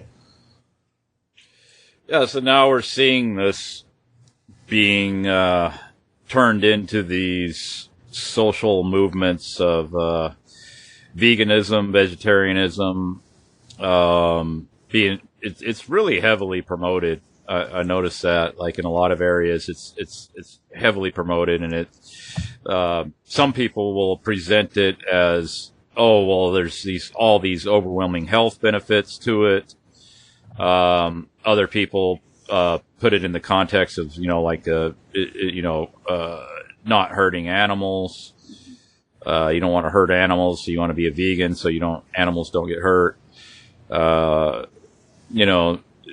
But it's definitely heavily promoted, and I'm sure, I don't watch television, but I'm sure television is just absolutely loaded down with references to veganism and vegetarianism. Alvin Toffler in Future Shock and Third Wave talks about, he says, the sudden rise of a religious movement in the West that restricts the eating of beef and thereby saves billions of tons of grain provides a nourishing diet for the entire world. So we'll solve world hunger, you see, when we stop eating cows, according to globalist strategist Alvin Toffler. I'm just wondering if we maybe stop throwing half of our food production in the dumpsters, if that might help. Yeah. Well, if people in India, maybe if they drop the idolatrous idea that cows are incarnate deities, they could eat meat and not be so hungry. I've heard that a lot of people do. Anyway, probably. I mean, if you're starving, you're probably going to go. Yeah, they're regularly barbecuing over there. They just don't advertise it, I'm going to have to go pretty soon here. I've got gonna have dinner here soon, but it was a good talk. Oh, so you're gonna go eat some steak, some meat products? I actually will be eating meat tonight, and I will be offending the gods vehemently. All right, well, that's. But I'm just, Chris, I'm just evolving, and I'm a product of the survival of the fittest of billions of years of evolution, and nothing that's happening out there in the world is meaningful anyway. So I may actually just go ahead and eat some humans tonight, because cannibalism is another, manifestation of the survival of the fittest. And, that's my subjective reality. So, yeah, it's funny you say that. There's no subjective standard on anything, but don't eat meat, Exactly right. A little bit of human leg sounds good to me tonight, and there's no standard, so. Yeah, right. Well, yeah, anything goes in that context, but of course, yeah, we don't want to hurt animals, but oh yeah. I may just eat some human babies tonight because, according to Planned Parenthood, which is an arm of the establishment, that it's just a bag of pus anyway. Yeah, it's just some kind of meat product, I guess, if Right. you put it all in that context, right? I mean, no standards on anything, and everything is just kind of just up in the air at this point. And yeah, we're seeing all of it. We're seeing all of it kind of playing out like that, to where it's like, wow, what else are you going to hear about next? And it's just amazing, But it all comes out of being this public school conditioning and curriculum and exposure to these, which by the are way, philosophies and ideas. As you have eloquently pointed out many times, the Darwinian religion is the state religion that is taught in all the public schools that you pay for through your tithe. Yep, absolutely. And incidentally, they are the ones that also will send people to your door with guns if you don't pay your tithe. Yeah, right. So, yeah, crazy system, crazy. I don't say world because I see the world as the earth and the planet, nature, and stuff like that. This is I call it the system, and it's just this artificial, imaginary constructs that we all labor under that don't really exist in reality. They're all just and give our consent to, and it exists because it exists in the perception of people who buy into it. Yeah, absolutely. That's what it really comes down to. Some